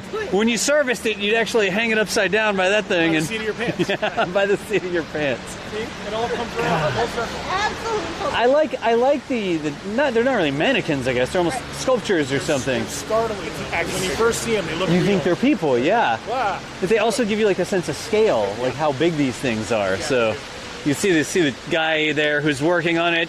It's not a real guy. It's a model. It's only a model. It's only a model. Oh, Kids in spacesuits, though. That's pretty rad. it is pretty cool that there's kids in spacesuits. Oh, look, you're gonna take a picture. Ian's gonna take a picture. Nice. And Nixon. Yeah, there's Oh, Nixon. and Nixon. What do we have? Oh, because it's Air Force One. Look. Look. Oh man, it's like wherever you go, his eyes follow you. Oh, we all know British do better on the dioramas. Nice. A crewman who models when not working on an airplane. he's modeling. The museum really does have cool planes, Miff. It really does. It's an amazing collection. Should we try to walk through there? Yeah. Yeah, y'all want to try to walk through Air Force One? Yeah, this Air Force One is the one that took LBJ to Dallas Okay. when he was still vice president, and he flew home, of course, on JFK's one. That was the day JFK was assassinated. Wow. This was the plane that flew him in that day. This plane also flew Nikita Khrushchev, the Soviet Right. premier, on his tour of the United States in 1959.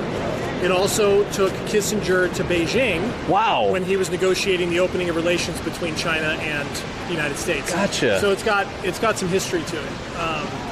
So this specific plane. Well, let's. Yeah, I love how many you can go into. The 787, the 747, 730, the Concorde, Air Force One. That's just. I wonder how crowded it's going to be in there. But we can try to walk through it right quick. We won't stop and talk, but it'll probably be pretty crowded. Chat. We'll see if we can walk through it, just sort of in and out. But we're not going to stop or, do any big history lessons inside the plane. Yeah. Oh, you gotta see the dog door, yeah. There's a dog door? Yeah, they, Oh, gosh. they cut open a doggy door for LBJ's dog. Really? But they literally just, cut it open. Let's walk. Let's walk up here. All right. All right. So again, Chad, I'm not going to stop too terribly long in any one position. We'll just walk on through the Air Force One. Look. Let me be skinny real quick. And hey, let me know how the status is. It's roomy in there. Look at those nice seats. They got like lamb's wool on them or something. It's a Here, I'll turn around. Lots of features. Yeah. And get it this way. Of course, you're going to need a restroom. Right, exactly. Communication station. It smells like my grandma's closet in here. Your grandma's closet. Here's the coffee. The coffee. Right. Yeah, it's like coffee. Actually, there's flavored, there's water, and there's two coffees. Right. And they have, because they're preserving them, they have all the seats actually in these cases here. But, People steal things. Yeah. Okay. Here's the main office area. So this is like the president's That's main the president's office area. and then the doggy door's down below here. There's a doggy door here. I'll step in here right quick. So there's like a lavatory and stuff like that for the president. There's the doggy door that they just. I guess if you're the president, you just. They cut it open for LBJ's They dogs. just cut it out. Yeah, they just cut it out. And then that would have been his desk. Wow. A few years ago, unfortunately, do you see that leather piece sitting right there on the table? Yes, I see it. By the cup holder, there was a ashtray with, is it LBJ's pipe? Yeah, I believe so. With one of the president's pipes sitting there. Someone reached in here and stole it. Really? Yeah, that's why everything is so. Oh, really? Yep, that's why everything's. Yeah, Why are people lame? Yeah. Yeah. Don't sit here, chat. It says not to sit there. I love the.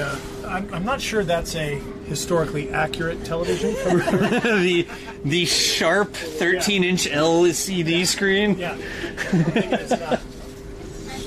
Those seatbelts are about the same, though. Look at that. Yeah. Airline seatbelt technology has not changed. Has not very much. changed since the 50s. I think this is from the Literally 50s. has not changed. The same airline seatbelts, y'all. The same technology that protects you protected the president. Oh, gosh. All right, so continuing to walk through less important people spaces here. Old school. The typewriter, the secretary station. Then this is Probably more important people if it's the this is secretary. this is the press area back there. Ah. So the press, still not bad seats. But it's obvious when you look at the pictures. Oh, they do have bunks, fold-down bunks. Not very. You have to be fairly short. Yeah. Or sleep in like the fetal position. Here's the famous. Oh, ones. wow. Yeah, LBJ flight to Dallas, Kissinger's Paris trips. Oh, Nixon's trip to China. Nixon's trip to China. Khrushchev's tour. Yeah, there's a lot. Kennedy went to Key West. There's one to Vienna. Look at that, South America. Eisenhower's trip to South America. Yep. Wow. Yeah, So this plane has been all over. Yep. Yeah, I mean, it's one of those moments like where you stop and think about presidents of 3 presidents have walked through these aisles. Through these aisles of the plane. Yeah, it's pretty amazing. It's easy to lose track of that. It's like I have to stop sometimes and remember. Yeah. Oh yeah, Yeah. that's what this is about. The food and the emergency exit and the... And the toilets. Okay, there's a wall. Okay, from this angle, it just looks like they're side by side, like Oh, no yeah, it wall in between. But I'm pretty sure. Okay, yes, there is a bulkhead in between the two toilets. Well, they can chat with each other. It's not like his and hers like toilets or anything.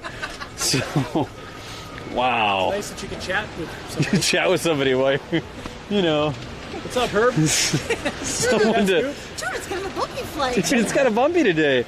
Helps with the digestion. All right, chat. We're gonna keep on walking here. I mean, it's actual Air Force One. Yeah. Dude, it's like somebody didn't understand how the tube was supposed to work. It's like a tow hook on the plane.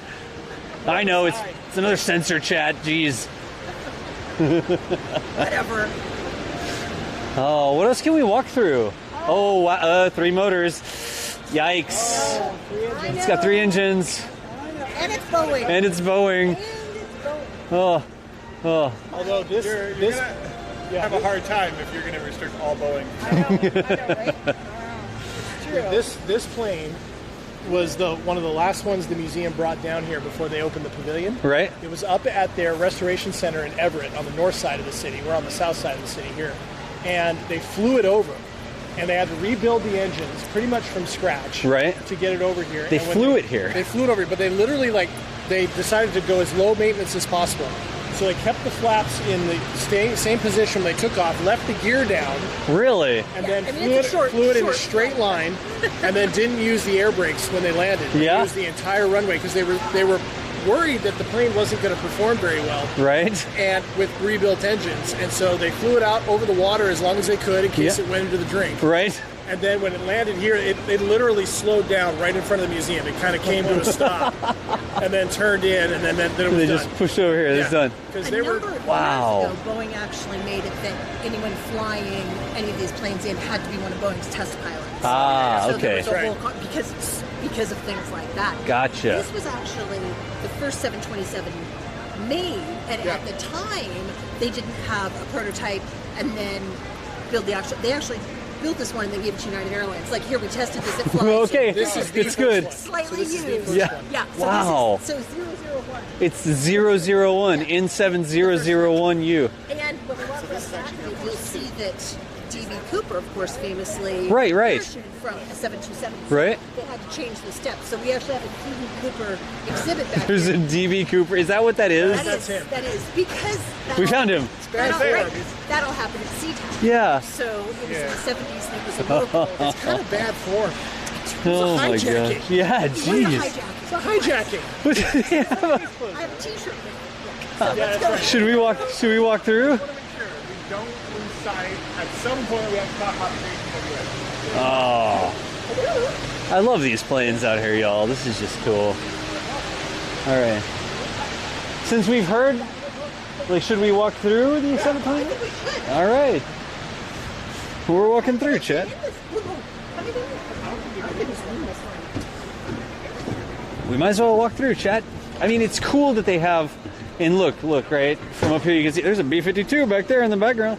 But there's the F4, the Air Force One. You can see the tail of the Concorde over there, all the way back to the B-17. B-52. The B-52 back there, yeah. I pointed the brilliantly restored B-52. DB Cooper down there by the back of the 27. So weird. Oh, man. Oh, wow, okay. Right? Holy And cow. this is why Eon has problems with commercial airlines. Look at this. Yes. Also smelling a little like It does. It smells like Grandma's airplane. Yes. I remember these seat colors and wall covers on United. I remember these. Yeah. I remember the wall covers. Do you remember those? Yeah. Yeah. Do you remember the seat styles? This is very, 70s colors? Oh yeah. Oh, the in-armed ashtrays. Oh, look at first class. Wow, in-armed Oh, yeah, the ashtrays. Back at chat. How many of you are too young to even know what this thing is? What? I was watching a movie the other day, and when they walked into the restaurant, they were like, smoking or none? And I was like, What? What? Yep, that was the thing. Smoking or non? I mean, Well, if, and even the pilots, the flight engineers. Oh, there is an use an ashtray. Yeah. for the flight engineer on this side there. Yep. So navigate. Where are we going? I don't know. Just go straight. Gosh. Just go. It'll be fun. We gotta walk through everything. Nice. We'll walk through as much as we can. We do sort of watching our time here.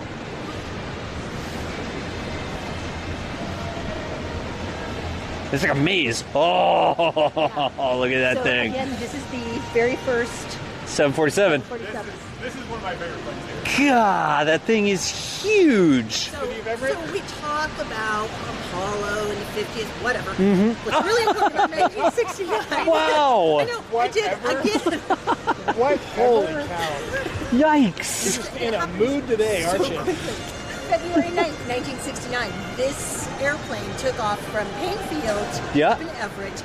The first one that was built, Joe Sutter, who is the father of the 747, just an absolutely amazing aeronautical engineer. His wife was so worried that it wasn't going to work that he took her out to the airport, parked their station wagon halfway down the runway, right next to it, and said, "Honey, the wheels should come off right here. Right It'll be here? okay." I mean, like, he knew that was going to happen. Wow. Nobody knew. The thing was a giant. My dad flew these for almost 30 years, though, and he will tell you that this was the best airplane he ever flown. This one, he said, the 727, he didn't like flying it at all. Right. But this, he said, was like flying our family Cub. He said it was just such an easy airplane to fly. The 747 was flying the family Cub. And you were there that day, And weren't you? so when I started working here, my dad came out and he goes, "You know, honey, you saw that flight. We actually were here. It flew from Painfield and did its first landing here. She was and we here. were You were here to see the first 747 fly. because I was raised. Chat. Julia just dated her age. Totally did, right? It was 4 at the time. Figure it out. Ah. But I mean, that was my dad. Yeah. Airplane nerd. So we Yeah. were actually in Oregon. He heard this was going to fly, put us all in the car, and drove us up here. Nice. So we could see it. So yeah. So it's almost like, oh, let's go see the first Falcon Heavy launch or whatever. exactly. And this is the 747. Right. The thing that blows me away is that this technology with the 747 is the same time period as landing on the moon. Yep. Yes. And we still use these. Yeah. There are still 747s flying. Yes. And they only recently have stopped updating them and saying, okay, we're not going to make the next generation Right. of them. But I mean, I would say my dad videos because they would do so many of the test things here. And Yeah. I'd be here. I'd send my dad videos, and I mean, they were so quiet that when they first came out with the Intercontinental, The Intercontinental, the 800. Yeah. I had a couple of Lufthansa pilots that were here, and, Yeah. and they said they were here to get the plane. And I said, well, what was it like? And he goes, we turned it on, and I didn't think the engines were on. It was so quiet. Checking on rollout. They're like, are all the engines working? Are all the engines on? Really? Because the technology, but yeah, the same basic airplane. God. And Brian Weigel is a gentleman that he was the test pilot on this. He is actually still alive. He was here for the B-52 Right. dedication. Amazing test pilot for Boeing. Flew everything for him from the B-47 on Through the 777. through the 777. Yeah. The only plane of theirs he didn't test pilot was the 787. No He kidding. retired that. And he was actually he raced hydroplanes back in the day too. Also He's a race little bit hydroplanes, like, you know. Great, I got nothing else to do. As I'm you a do. Test pilot. I got some spare time. So God. yeah, and he serves on the museum's board, and it's just an amazing man. I'm sure you'll get to it when we walk through, but what I really love about this exhibit is that on the inside, they've tried really hard to recreate the various different ideas it was thought to be used for. Yeah. Oh, this has a fueler boom on the back of it. Yes. This 747 has a fueling boom because they were trying to sell them to the military as fuel aircraft, like refueling aircraft. We have to walk inside of this. Chat, this plane is not messing around. So yeah, look, oh wait, Eon for scale. Look, Eon for scale, chat. How tall are you? 6'9". Eon Raptor is 6 foot 9 inches tall. And look how big that plane is compared to Eon.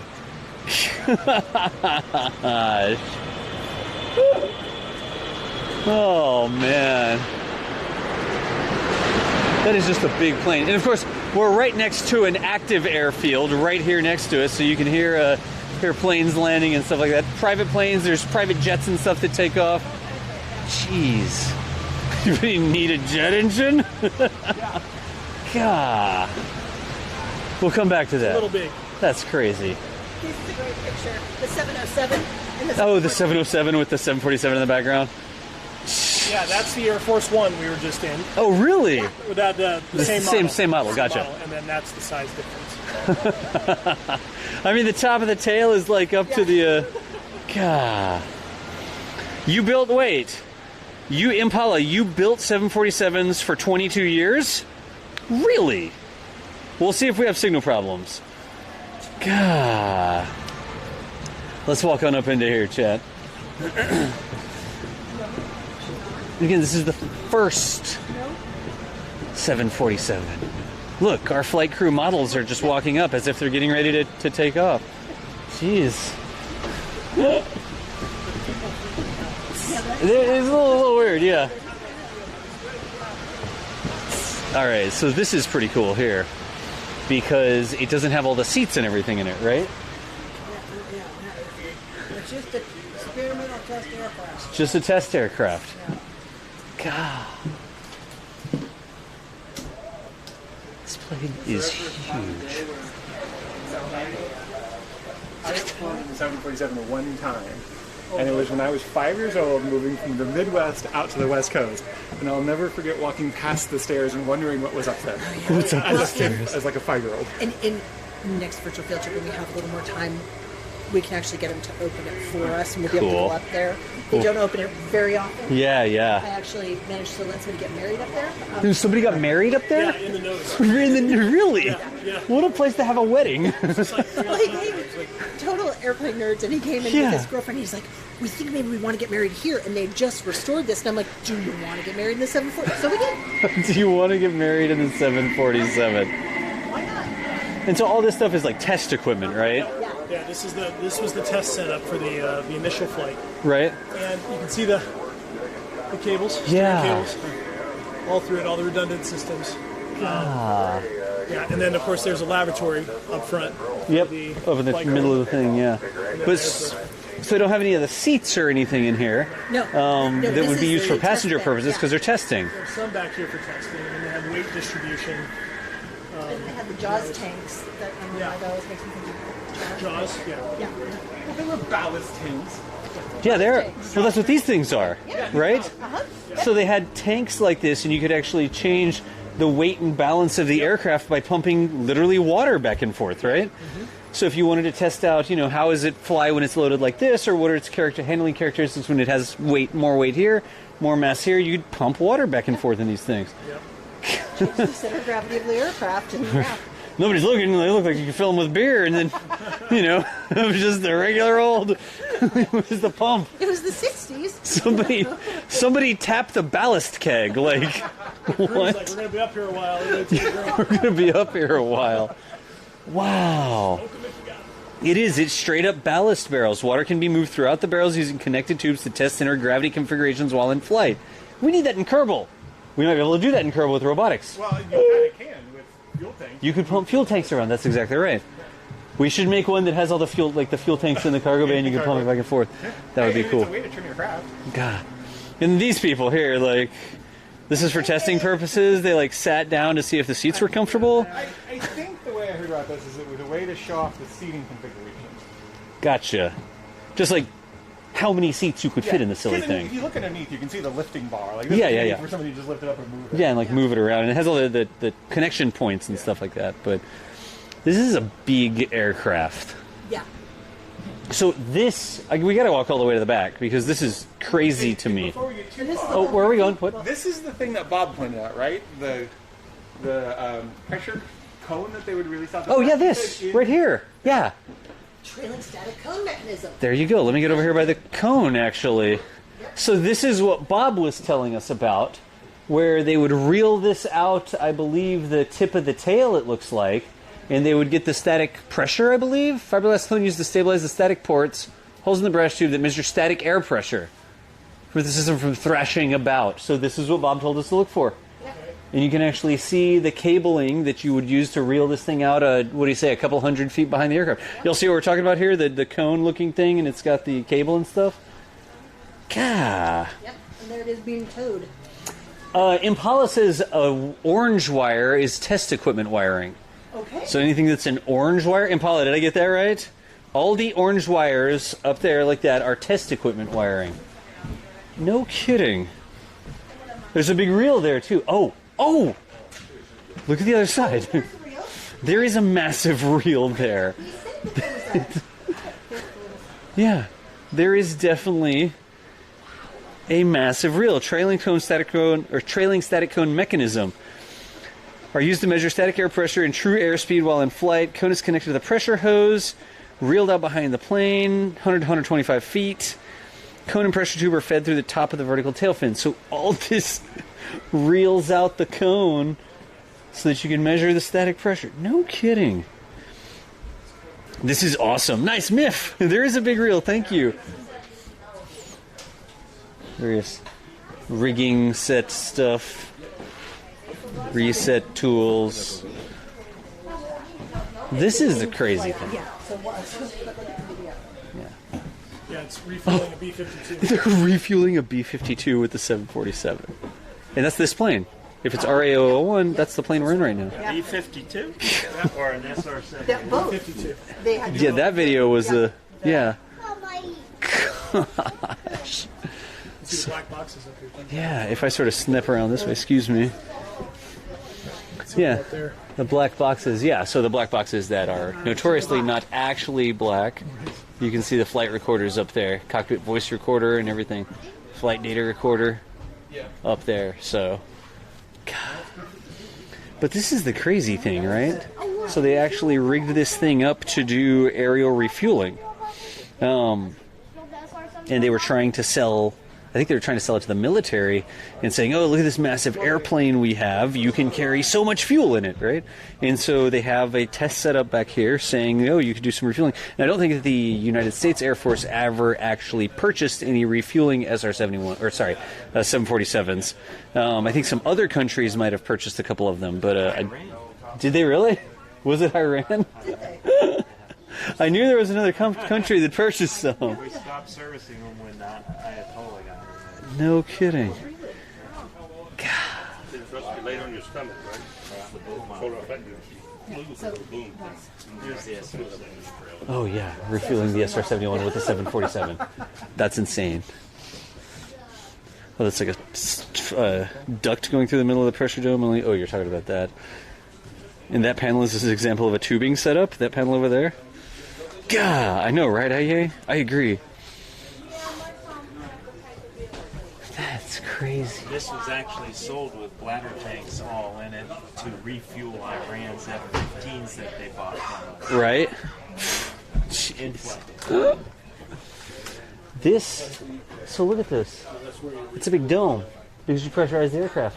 Oh. It's like the inside of a rocket fuel tank, except we put people inside of it. I can't remember which aircraft it was, but I know that there was a plane crash that was caused because a tail strike hit. Mm-hmm. And then a future flight later, they hadn't repaired the pressure dome enough. Right? And I should say the continual pressurization and depressurization eventually ruptured. It ruptured? Yeah. God. Because the whole thing was pressurized. It's literally what it looks like. And then right above your head would be a crew rest for long flights, like up here somewhere. No kidding. So pitched it as an aircraft carrier with custom snub-nosed fighters that would dock back to the plane. Really, Demon? They just built this huge plane and said it can do all sorts of stuff. Of course, we still fly them as cargo and passenger aircraft. That's just insane. God. Yeah, and then we saw the flight data recorders up there. That door's deactivated. Sort of stepping this way. Chat, this is pretty cool. This is just cool. Just below the back box is the battery that starts the APU in the sort of bulkhead back there. Yeah, I'm letting other people sort of get back there, so that's why I'm stepping away a little bit to clear them out. I wonder if the uranium is still on that plane. Wait, Hydra, uranium? What am I missing? The Sophia is the 747 for NASA. Nice. They've done a couple NASA socials that keep getting pushed back, Jandra, about Sophia. I think they went out there and they were able to tour the plane. They didn't fly in it, but they went out and they were able to tour the plane. And then I think that the mission was delayed or pushed back or something. I seem to remember that. I remember that I looked at it and decided that I wasn't going to be able to make that one, so... God... Oh, the Evergreen Supertaker. We've been there, Jandra. So we've been to Evergreen Aviation Museum. Yeah, with the firefighting planes. Yeah, there's the one out in the grass. You're good, man. Yeah, go ahead. No, you're fine. We're just hanging out. There's the one way out in the field. Right? And there's one the one that's converted into the water park. Water slides. It's literally called a water park. Oh my gosh. Have you seen it? Oh, yeah. Yeah. I've ridden those water slides. You've ridden the water slides? Oh, yeah. We should go and live stream from the water park. Yeah, my nephew waterproof pack. Yeah, it's pretty amazing. It gets so hot in there. Does it really? Yeah. In the summertime, it gets so humid in there. Oh. Sun beating in through all the glass, right? And then all the humidity in the first place. Yeah, because it's a water park, as it turns out. Right. So Hydra is saying that Boeing used to put depleted uranium in 747s as a counterweight. I would love to see the source for that. Yeah, not that I'm doubting. Jeez. That's cool. Oh. All right. Yeah, we have to walk to the 787. Yeah, we do. Yeah.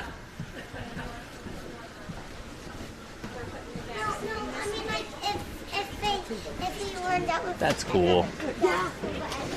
Out the door here.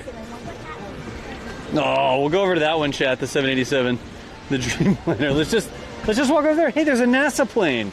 Too. It says Langley Research Center. Jeez.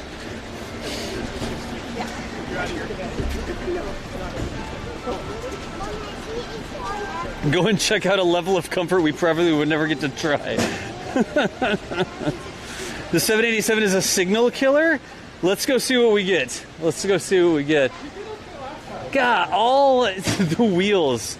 It's 1, 2, 3, 4, 5, 6, 7, 8, 9, 10, 11, 12, 13, 14, 15, 16 main gear, and then the 2 nose gear in the front. That's a lot of landing gear for a plane.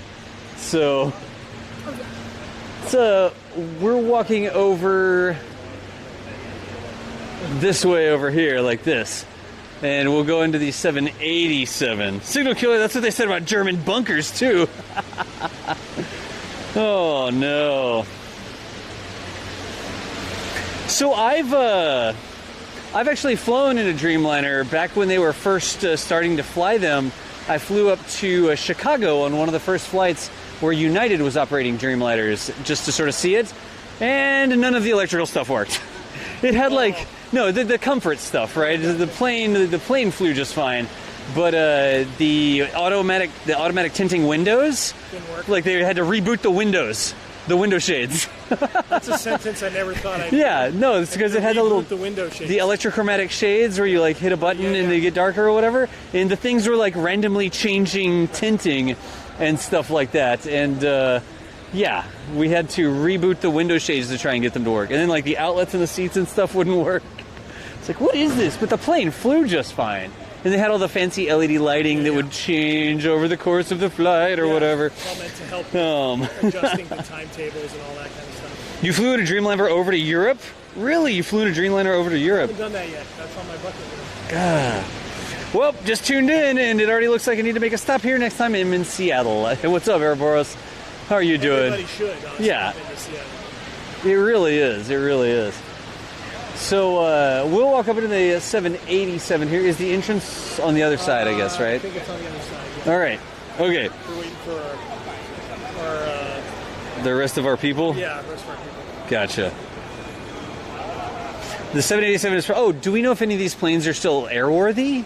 Like, can they still fly? Yeah, well, yeah. I mean, if you put engines in them, You, like, check them out? And... yeah, you could. Gotcha.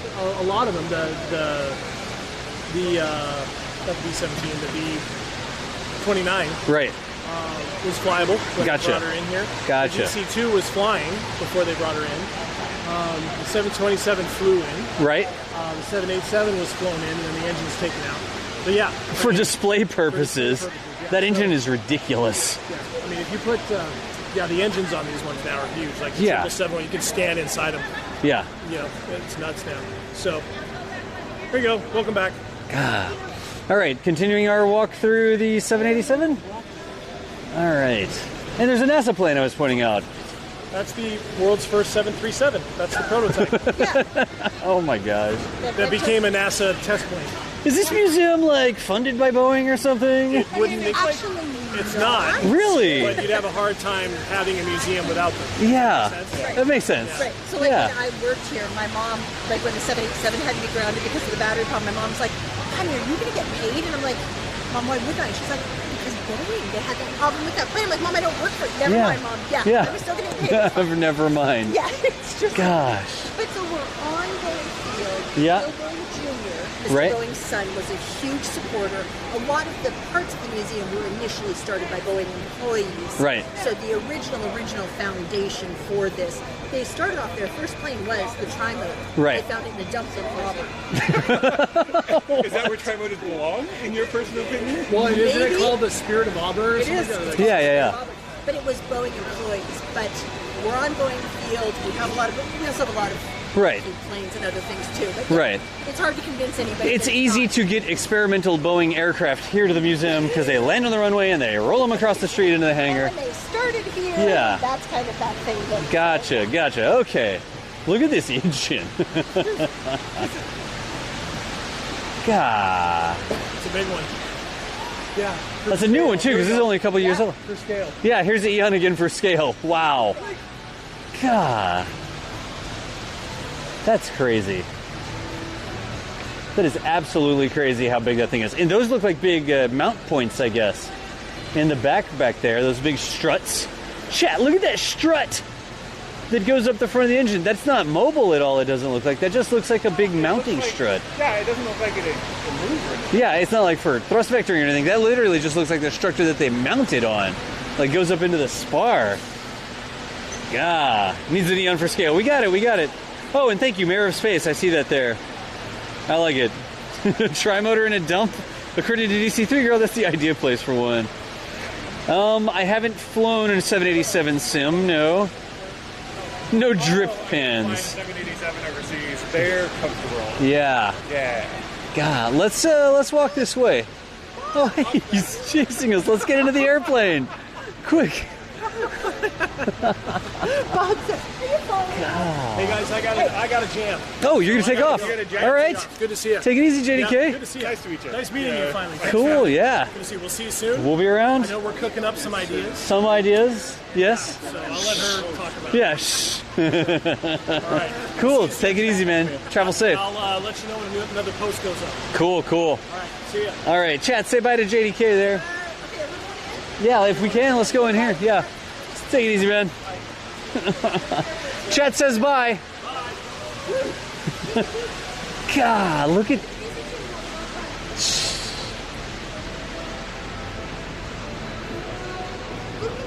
These engines. I know. Look. That's ridiculous. Yeah, it is. Eon. All right, Eon, look. Here. Well, no, you can't get in it, but how many intakes or how many eons is the intake there, chat? That's crazy. Absolutely crazy. Let's go ahead and walk up on into the inside here of the 787 Dreamliner. Is this another 001? Is this like the first or second? Okay. This is 003 right here. Yeah, I believe it actually is. It was one of the first. Well, they had several test aircraft for this one. Gotcha. The first one. Remember the first one? It's the ground unexpected. Oh. The 747 in the background there. The crazy thing about this is how high the wings go up. Yeah. So have you ever flown in one of these? No, but when we would see them fly in, Right. it was incredible to You'd watch. see the wing deflection. Yeah, which was really weird because you're not used to wings doing that. Yeah.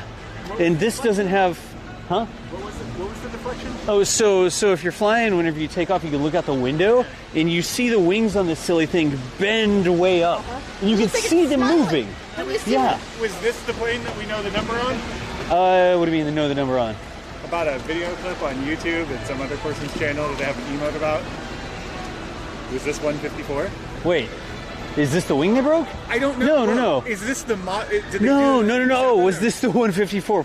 No, it's not. I No, can't this remember isn't. which one is the 154. Yeah. What was the 154 was like the 7. What was the 154, chat? It's a 777, not a 787. Yeah. I got you. I was like, no, I don't think they broke these wings. We just saw you over there. I know. They're following us. I think we have like a way to walk through. Whoa. Okay.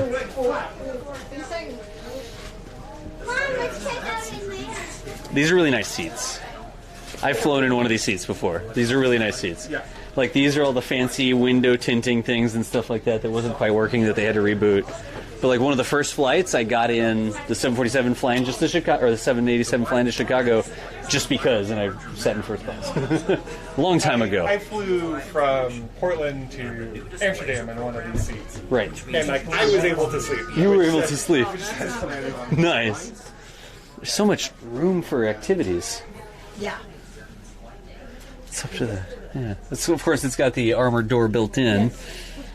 God, it's so roomy though. It's got like sunshades and everything, pen holders. Let's scoot back around this way. The lavs. I mean, not that exciting, I guess, to see the lavs, but you just sort of know that they're there. Yeah. These things are cool though. Whoa. I barely fit through with a backpack. I don't know how Eon. All right.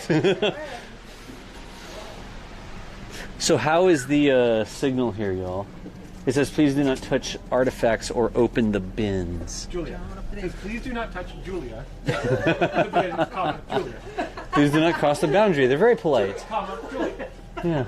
They have like some window sizer. Oh, look at what it says. Yeah.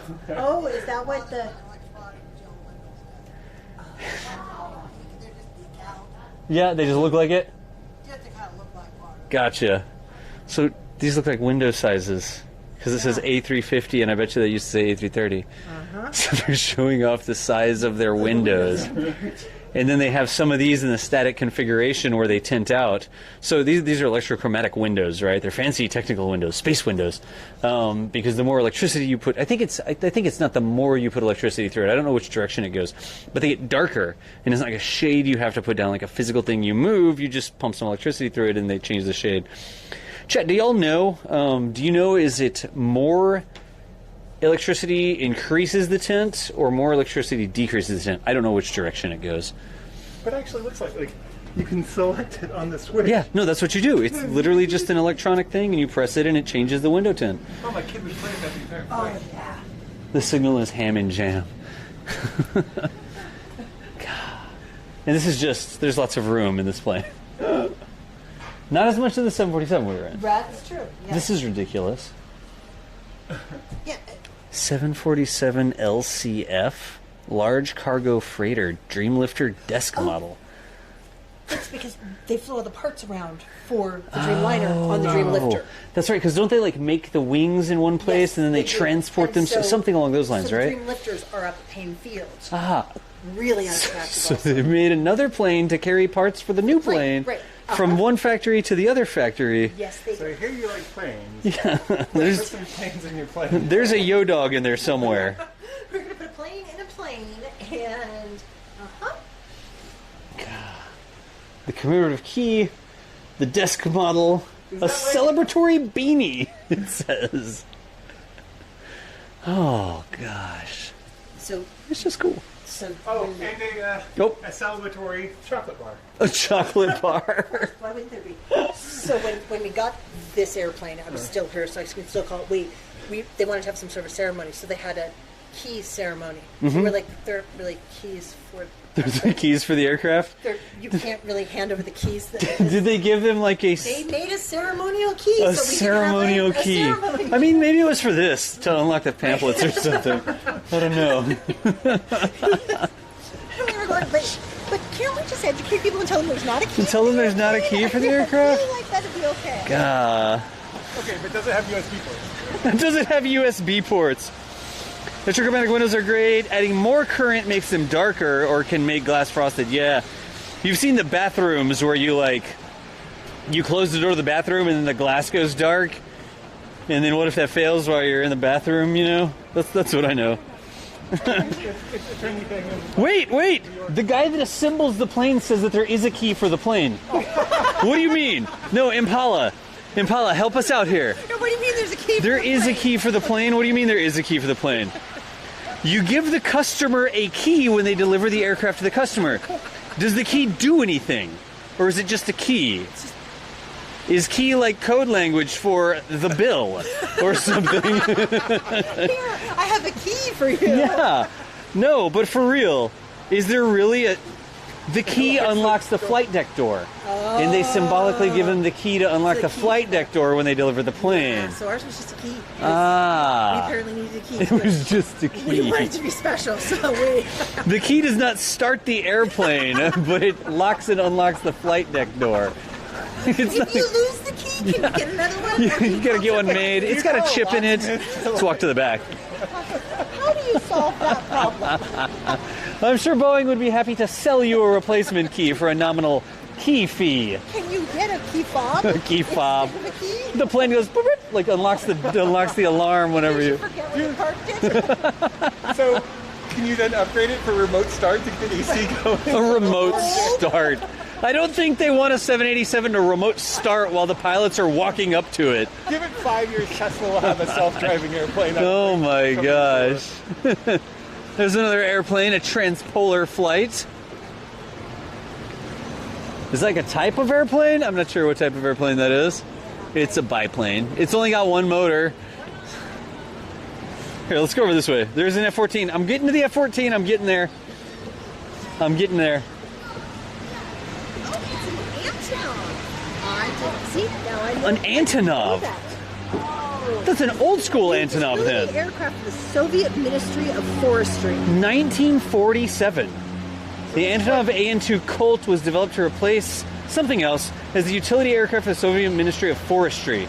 It's the largest single-engine biplane ever produced. The museum's Until aircraft landed. 2001. I'm talking. The museum's aircraft landed at the North Pole on April 13th, 1998. What? So it was built in 47 and they flew it to the North Pole in 1998? They built these until 2001. Wait, until 2001? They were building single-engine biplanes until 2001. What? Yeah. It's a workhorse for underdeveloped countries, able to handle extreme weather conditions and unimproved runways. Short takeoff and landing, extraordinary handling at slow speeds. So this is essentially the DC-3 when you only needed one engine but 2 weeks. Right, Jeez. exactly. Yes. Mhm. It's an amazing short takeoff and landing plane. If it ain't broke. Yeah. Wait, is it cloth wings? Is there really cloth wings? Maybe. I don't see anything. You can see the seams sometimes. Now this one, Is it? It looks like cloth. Yeah. You can see the seams. You see the little jagged seam? Yeah. What? And most of the control surface is remaining cloth, but yeah, that's covered in cloth. That's crazy. Yes, that is. And I like the like panoramic pilot's window there, where you can like lean out the edge because I like the rear view. it's got a rear view mirror. It does have a rear view mirror. What? That's cool. Yeah, that's pretty. The co-pilot doesn't get a rear view mirror. Yeah, right. Figure it out. They've got them tied down. Most of the planes aren't tied down, but this one is. I guess it's just light enough because it's made of cloth. They've got this one. Oh yeah, that one there. Look how this one's tied down. Simple, rugged, and effective. You used to work on an AN2, really? If it seems dumb but it works, it ain't dumb. Mikko, I completely agree with that. Look at this. Speaking of if it seems dumb but it works, the experimental plane here that is tied down, it also keeps the cars from parking too close to it. It's cool.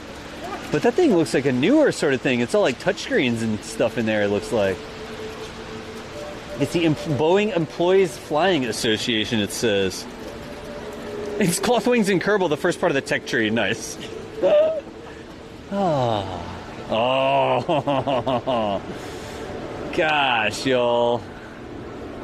That's a cool plane. Yeah. Which you can build with robotics. It says USS Nimitz on it. Let's go to the other side. Hang on a second.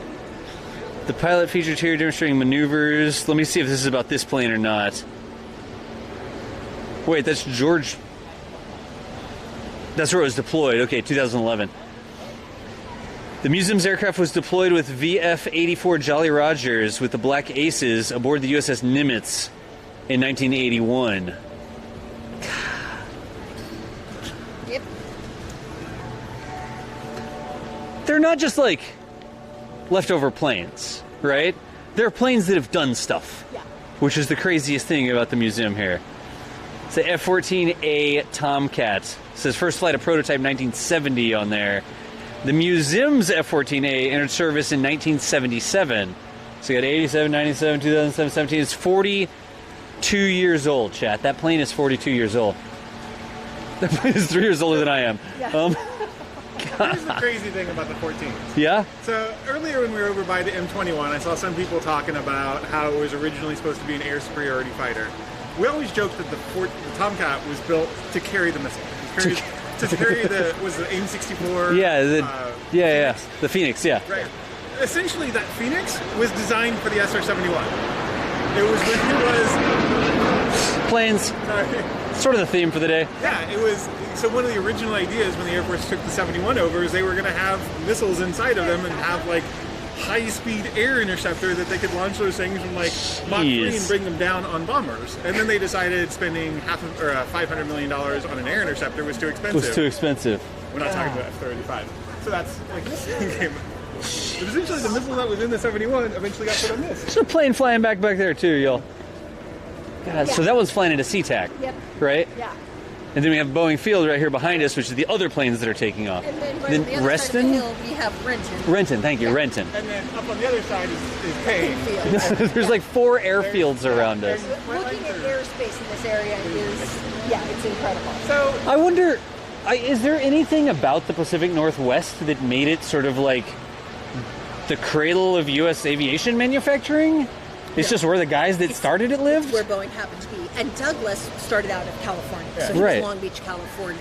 But yeah, Boeing is simply because this is where Boeing was. And it was a huge part of the economy here. Right. For that, so in the 70s, I mean, there really were those billboards up. And I mean, I remember it as a little kid. Right. It was devastating for this area when Boeing lost so much business that it was, because that's what everybody growing up, either you worked at Boeing or you worked at, your dad was a pilot. It's like nowadays everybody works at Amazon or whatever, right? Exactly. Back then it was everybody works at Boeing. Everyone works at Boeing. God. And there may be something to be said about the Wild West mentality, and the West Coast was still, even in the early 1900s, was still the frontier. And we had McCord Air Force Base. Spokane has and an Air Force a base great also. Port, a natural port, so it's easy to bring supplies in and out. And the weather here, while we get a lot of this, we don't have the really super cold weather to deal with. We don't have any of those conditions. So and to some extent, there would have been a lot of empty space to be able to fly these things. Yeah. Yeah. My wife has instructed me to go back to the F-14 because her boss was stationed on the Nimitz and flew F-14s. Okay. So, so hang on, honey. Let me see. I can tell you the dates and stuff. Well, you can, the number on it should be... That's a training mission at Naval Air Station, New Orleans, December 7th, 2004. Last name Muller and Sizemore. This says the museum's aircraft was deployed aboard the Nimitz during the 80s. So 1981, the Gulf of Sidra incident, the dogfight thing that happened. Both Libyan pilots ejected, but were shot down by 2 Tomcats. So this plane was on the Nimitz. And I'm trying to read the rest of the thing here. One pilot is information, okay. But this plane was stationed on the Nimitz. It has a 202 on it. I don't know if that's the same or not or whatever. The tail, It does say USS Nimitz right here as well. That's probably, just for show purposes. VF-84. Yeah. VF-84 is a squadron, I guess. And it's, So I don't know if there's any more information on it. So, 202 is the squadron wing designator. You're looking for a 6-digit number? We're looking for a 6-digit number on the plane. You'd be hard-pressed on some of these. Are they like cleaned up for the museum or something? That's the issue I've run into on some of the museum pieces, is that sometimes they paint them with a fake serial number. Yeah, I don't see anything on that one though. And this one, I think this one is in, sometimes we do tribute. Right, it may be in like tribute. Right, like the DC-2 is a tribute. Look at the tail of the 747 above the... That's insane. I can find out more information on this actually from the curator. Yeah. Before you walk too terribly far away, you should probably at least point the camera that direction. No, we did, when we were over the fence over there. The beautifully restored B-52 back here, which was sort of your baby. It was my baby, yes, with the group. It was started by the crew that actually flew that plane. Right. Day 1, Wave 1 of Operation Linebacker 2. Wow. Which is what managed to get all the POWs freed. Right. So, God. yes. So that one is, it was like rusting out somewhere. It was up at Payne Field just sitting there. And the group that actually had flown it, they all got together for a reunion here. Yep. We took them up there to see it. They recreated their crew photo from Really? the day they actually flew the plane. Up there.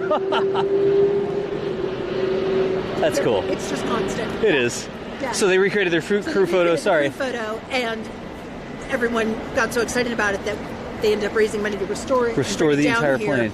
And it's the first air crew memorial, really, that's dedicated just to the Vietnam air crews. Everyone from the guys that worked on them to the guys that flew them. Gotcha. Because it's like it's a memorial park, I think, the entire thing back there is free. Anybody can come and see it. They don't have to pay admission to get into the museum. Gotcha. It's free for everybody to go and see. Very cool. Yeah. So it was a really neat project that really was spearheaded by those guys. Wow. That's just cool. And you climb inside of it, and it's just weird because you climb in underneath, and then like the operations center sort of in this black hole right in it, and then you go up to the cockpit, and the pilots and those guys could see, but the guys in the middle they're just flying along, no windows or anything. Nothing. Look at their instruments. Yeah, exactly. Yeah. You see any other numbers on this? No. We can certainly ask. Look, this guy's like, no photos. No photos. Please, don't live stream me. Don't live stream me.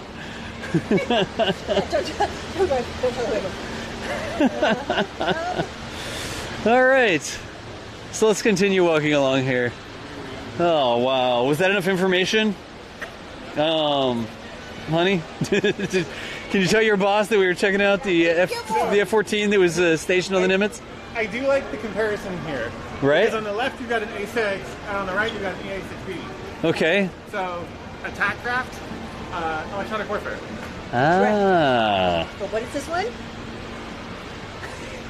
Wait. Other than mine? EA-6B. I did say EA-6B. Right.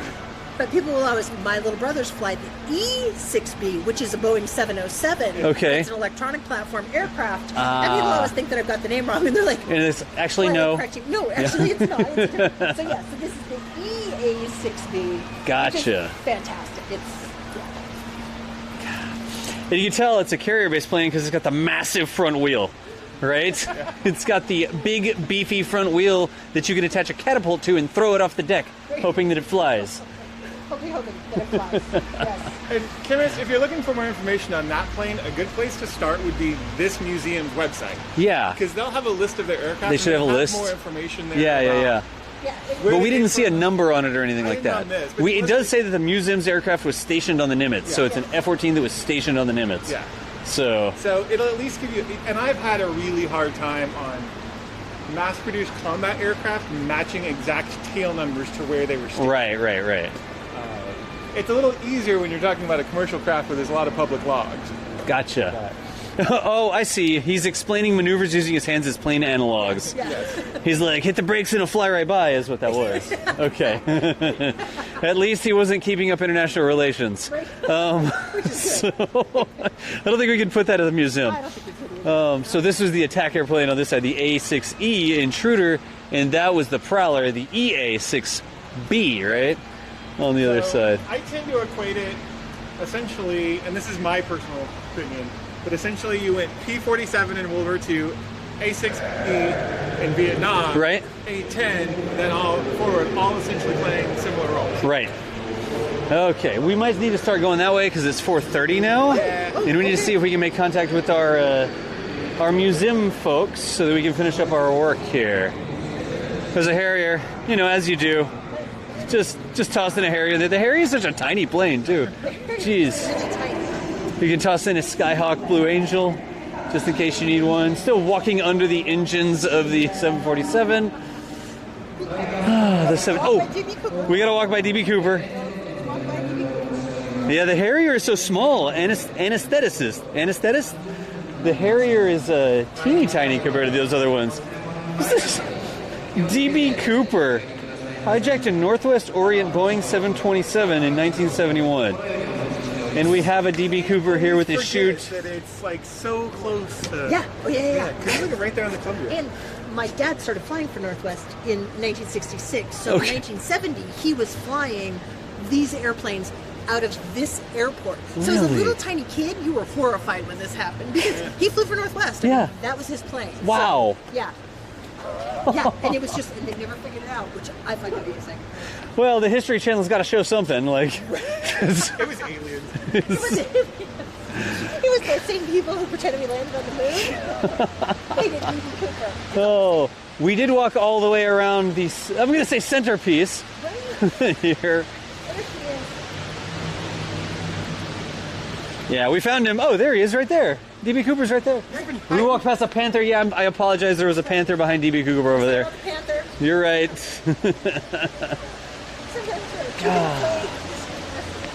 The Lindbergh line, TWA.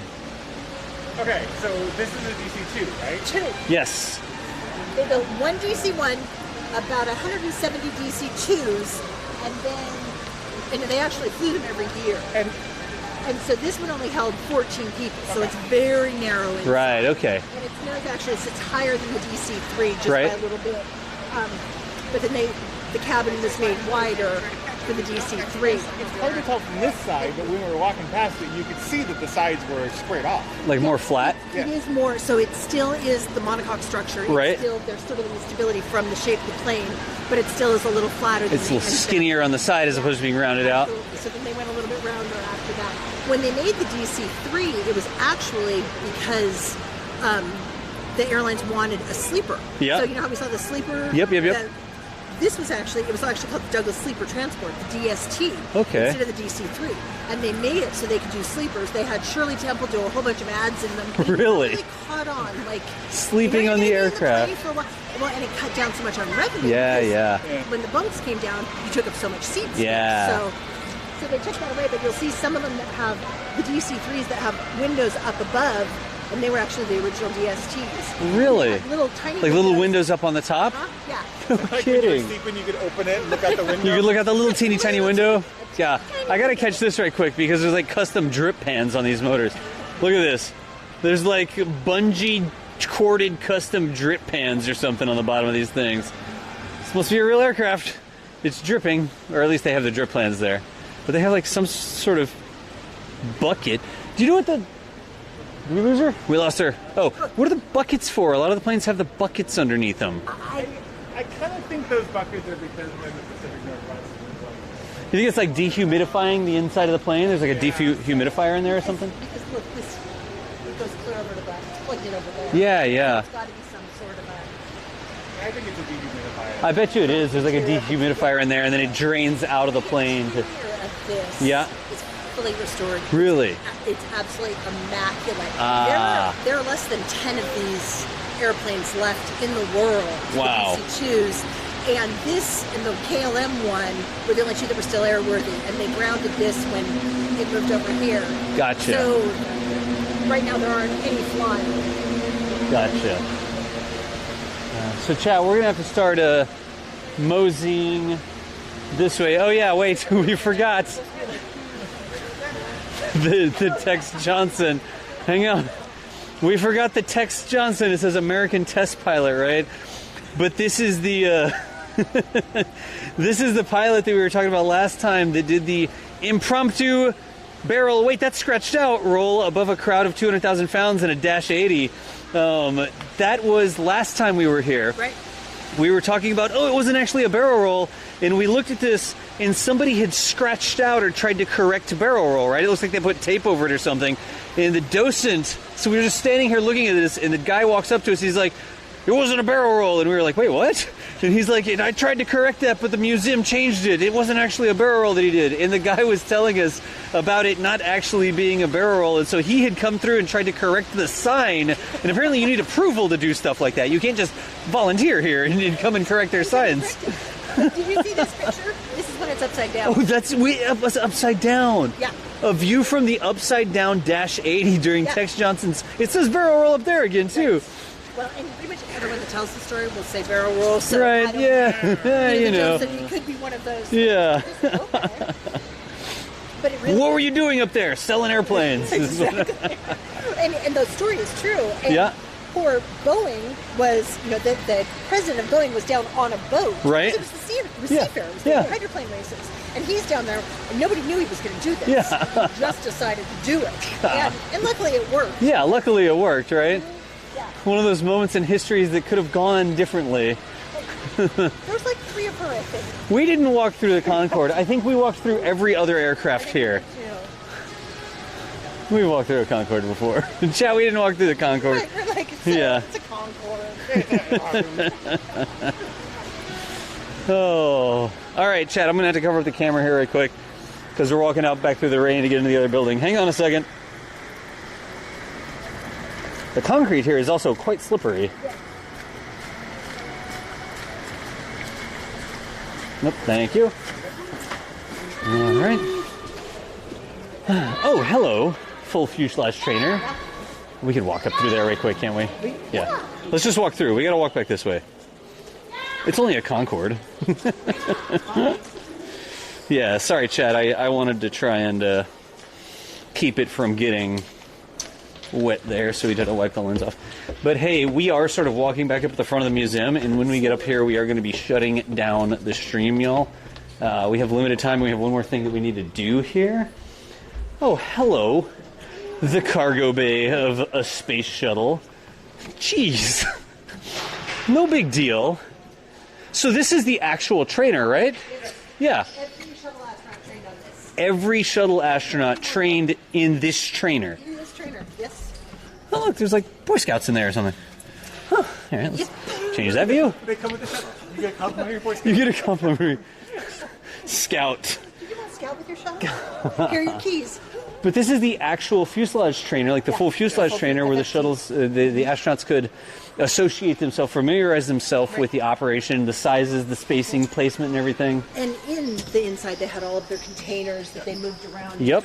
So they really could, I mean, and it's when you're inside the crew compartment, it's stunning how tiny it is. I mean, Yeah. it really drives home that Yeah. this was not a big, but that's where they trained how to do everything. So they Everything. trained all their emergency procedures was all on this. Well, and we've talked about this too. This is not a static part of the shuttle. This is the external airlock that can Right. be added or removed. They can from add or cargo remove bay it based on as the mission. Yep. needed. Yeah. Yep. That's this part right here, y'all, that you could add or remove based on the mission. And then there, you can see the top of the airlock there that they would actually dock to the ISS. So when they went and visited the International Space Station, they could dock the top part there up to the ISS. But if you wanted to, you could take this part out. You have more payload bay. Yeah. If you were trying to, I don't know, launch something like this. Or like if you were in the process of building the ISS and Yeah. you needed to take modules. Yep. Yep. Yeah. God. Whatever you There's like a mini Hubble back there. I don't think that Hubble's actually to scale.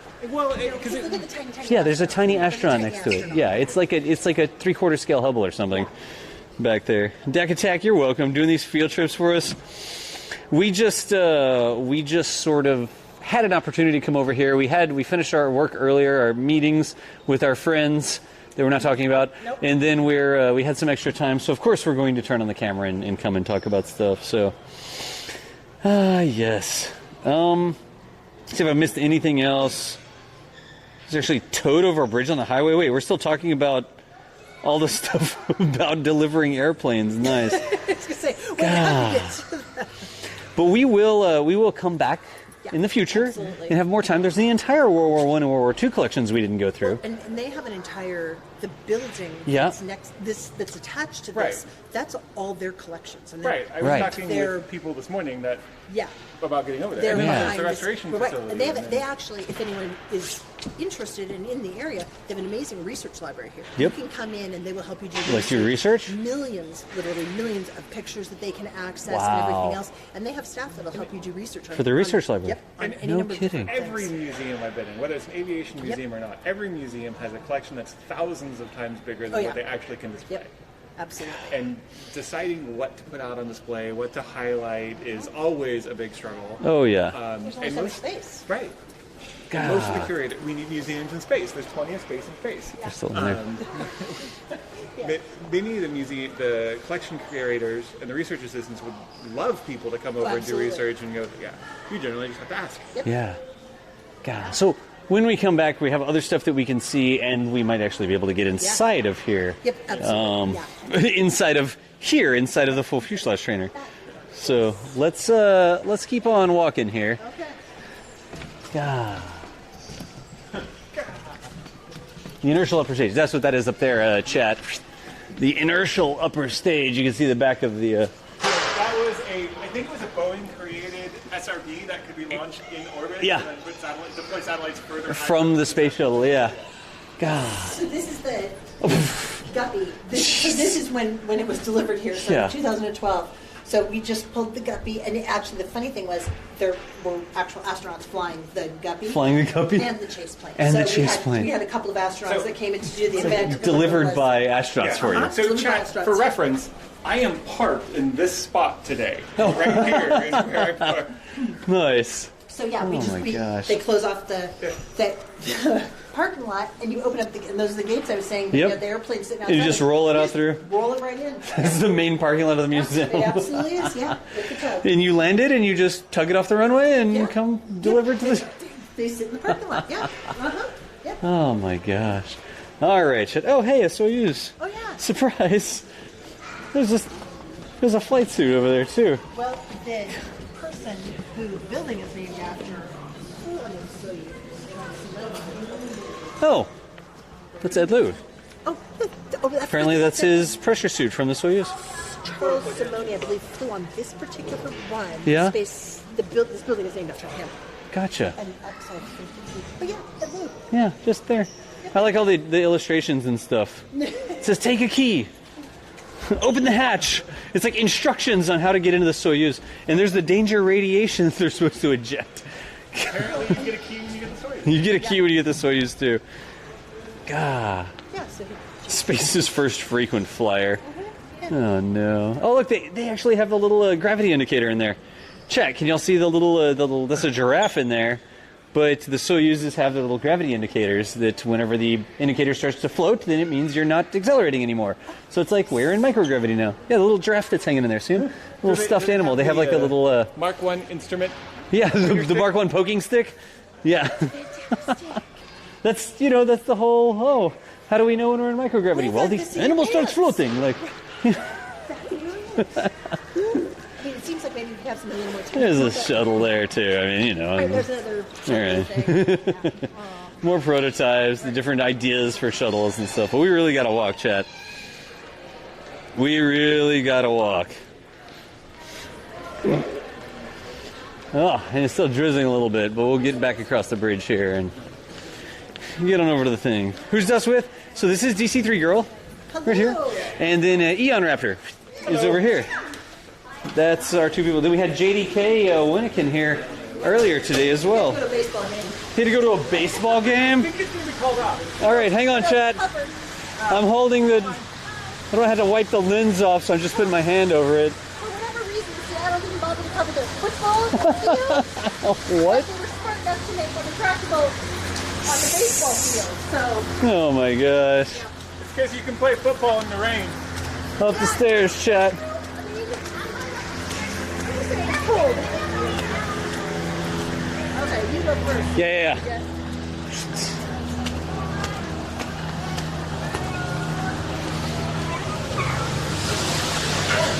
Oh, almost got on live stream fails there, kid. Oh. All right, chat.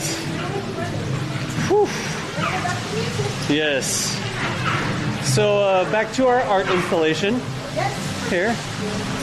But again, y'all, we are going to have to sort of start to shut things down here. We have one more thing that we're going to try to do at the museum today, but we are not allowed to live stream it. So, oh yeah, the Red Barn, nice. And Mount Rainier over there somewhere. Can't see it today. Yeah. Trust us. Have you seen the proposal for twin size unmanned shuttle carrier? Glue two 747s together and put a shuttle between them? A little bit like Stratolaunch? Oops, excuse me. There we go. Instead of filming the back of them, let's just speed up to the front. So again, y'all, we are going to have to shut down the stream when we get over here. We'll say bye. This was just a little bit of an unexpected field trip. That we had an opportunity. We finished what we were working on, and so we were able to walk around the museum. We didn't get anywhere near as usual. We didn't see all the stuff in the museum. There's an entire building on the side here that's a World War I and World War II aircraft. God, but we will come back another time in the future. Basically, we just did the gallery and then the atrium or pavilion or whatever that one's called. Thank you. Yeah. No, look at this. Right? There's an entire exhibit back here with P-51s and stuff in it. Yeah. The World War I and World War II upper lower galleries. So we do not have a chance to go through this. In fact, this is a good spot because it's sort of quiet. To shut it. If you can find him, we will come up there. Yes. But we could just do this, like that right there. Rope. Okay. Hey, yeah, I'm actually here. If you want to, just hold it up. Anyways, y'all, that was just sort of a little bit of a whirlwind tour. We were running through the museum. Again, we came out here for a completely different reason that we're not telling you about right now. But we had time at the end of the day. We were here at the museum, and we were able to do a little bit of a walkthrough virtual field trip. I mean, we have the gear with us. We're at the location. We had the flights and everything. You'll notice, again, there was no funding goal for this one because our friends were helping us out so that we could come over and do this. How long is the Seattle trip? This wasn't anything that was announced or anything like that. I'm literally leaving tonight. So I leave the airport, and we'll probably go get some dinner and stuff like that. And then I got to get to the airport, and I fly a red-eye back to get home to spend 4th of July with my family. So I does not announce anything like that. We didn't have people coming to the museum or anything. It was literally just a project that we're working on. And in the extra time that we had today, we figured we could spend about 3 hours walking around the Museum of Flight here. So one more time, you wonder where we are. It's the Museum of Flight, Seattle, Washington. It's a fantastic museum. As always, it's really cool to watch the virtual field trip and sort of be like, oh, that's really cool. But you can't really replace coming here yourself and seeing stuff. So if you're within striking distance, it's a place that's always been nearby you, but you've never just stopped in or anything.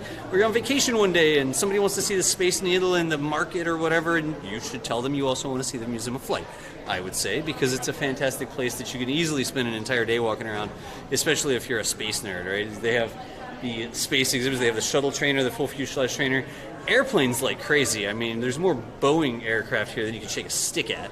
But we didn't even get to walk through the World War I and World War II aircraft hangar over here. And then the big main gallery that's almost like a history of flight. It's just a fantastic place that you can come and sort of enjoy time with yourself or tell your family all about airplanes if they're not sick of hearing you talk about airplanes yet. I'm not sick of talking about airplanes. So any other questions? Any other questions while we're around? Let me know the next time. Impala, yeah, again, this wasn't a long trip or a scheduled trip or anything. It was literally just coming out here. We had one thing to do. We had meetings last night, one thing to do this morning. We finished our thing, and then we needed to, we had some time left over so we could do this. So, again, yeah, Miff, what? No, I don't know nothing. This is really the best. Love the content, love the casting. Have a safe flight home. Omega, we will. I definitely will. So thanks for the museum for having us over here again. It's a place that you can come visit. There's also some very cool Apollo stuff that we weren't able to live stream today, but they actually have the Apollo 11 Columbia command module over there, like the actual thing. So that's only here for a limited time as well. You can come and see that. You can come and see the planes. You can come and walk through all the aircraft. It's just a cool place to visit. So, yeah, the day DOS gets tired of planes will be a sad day. Yes. Go to Ivers on the waterfront for Ivers dinner. on the waterfront is fantastic. Is that good? Yes, it's very Do we good. need to put up a mission funding goal to pay for it? We do to go to Ivers because there's a formal Ivers and then it's the There's like the tourist it's Ivers? The tourist Ivers. Oh, I've yeah. been to the formal Ivers. It's Formal- delicious. It's so good. It's actually not that pricey. It's not that bad now. I mean, like, It's amazing. if you start, like, devouring Dungeon Yeah. Shrimp Cocktail and Bloody Marys, and So, anyways, y'all, we're going to go ahead and shut the stream down now. We need to pack it up. My next stream, I don't know if it'll be tomorrow. It'll probably be after the 4th of July, because I got to get home and I'm spending the 4th of July with my family. And then after that, look for me this weekend to do some more Kerbal streams. At some point, we got to get back to UHC. I don't know when that's going to happen. But for now, we're going to go ahead and shut down the stream, and we will catch you nerds later. Thanks, everybody, for joining us out here at Museum of Flight. Again, it's a fantastic place, and I can't say thanks enough to the museum for letting us come over and do this today. So we will catch you all on the flip side. Later, nerds.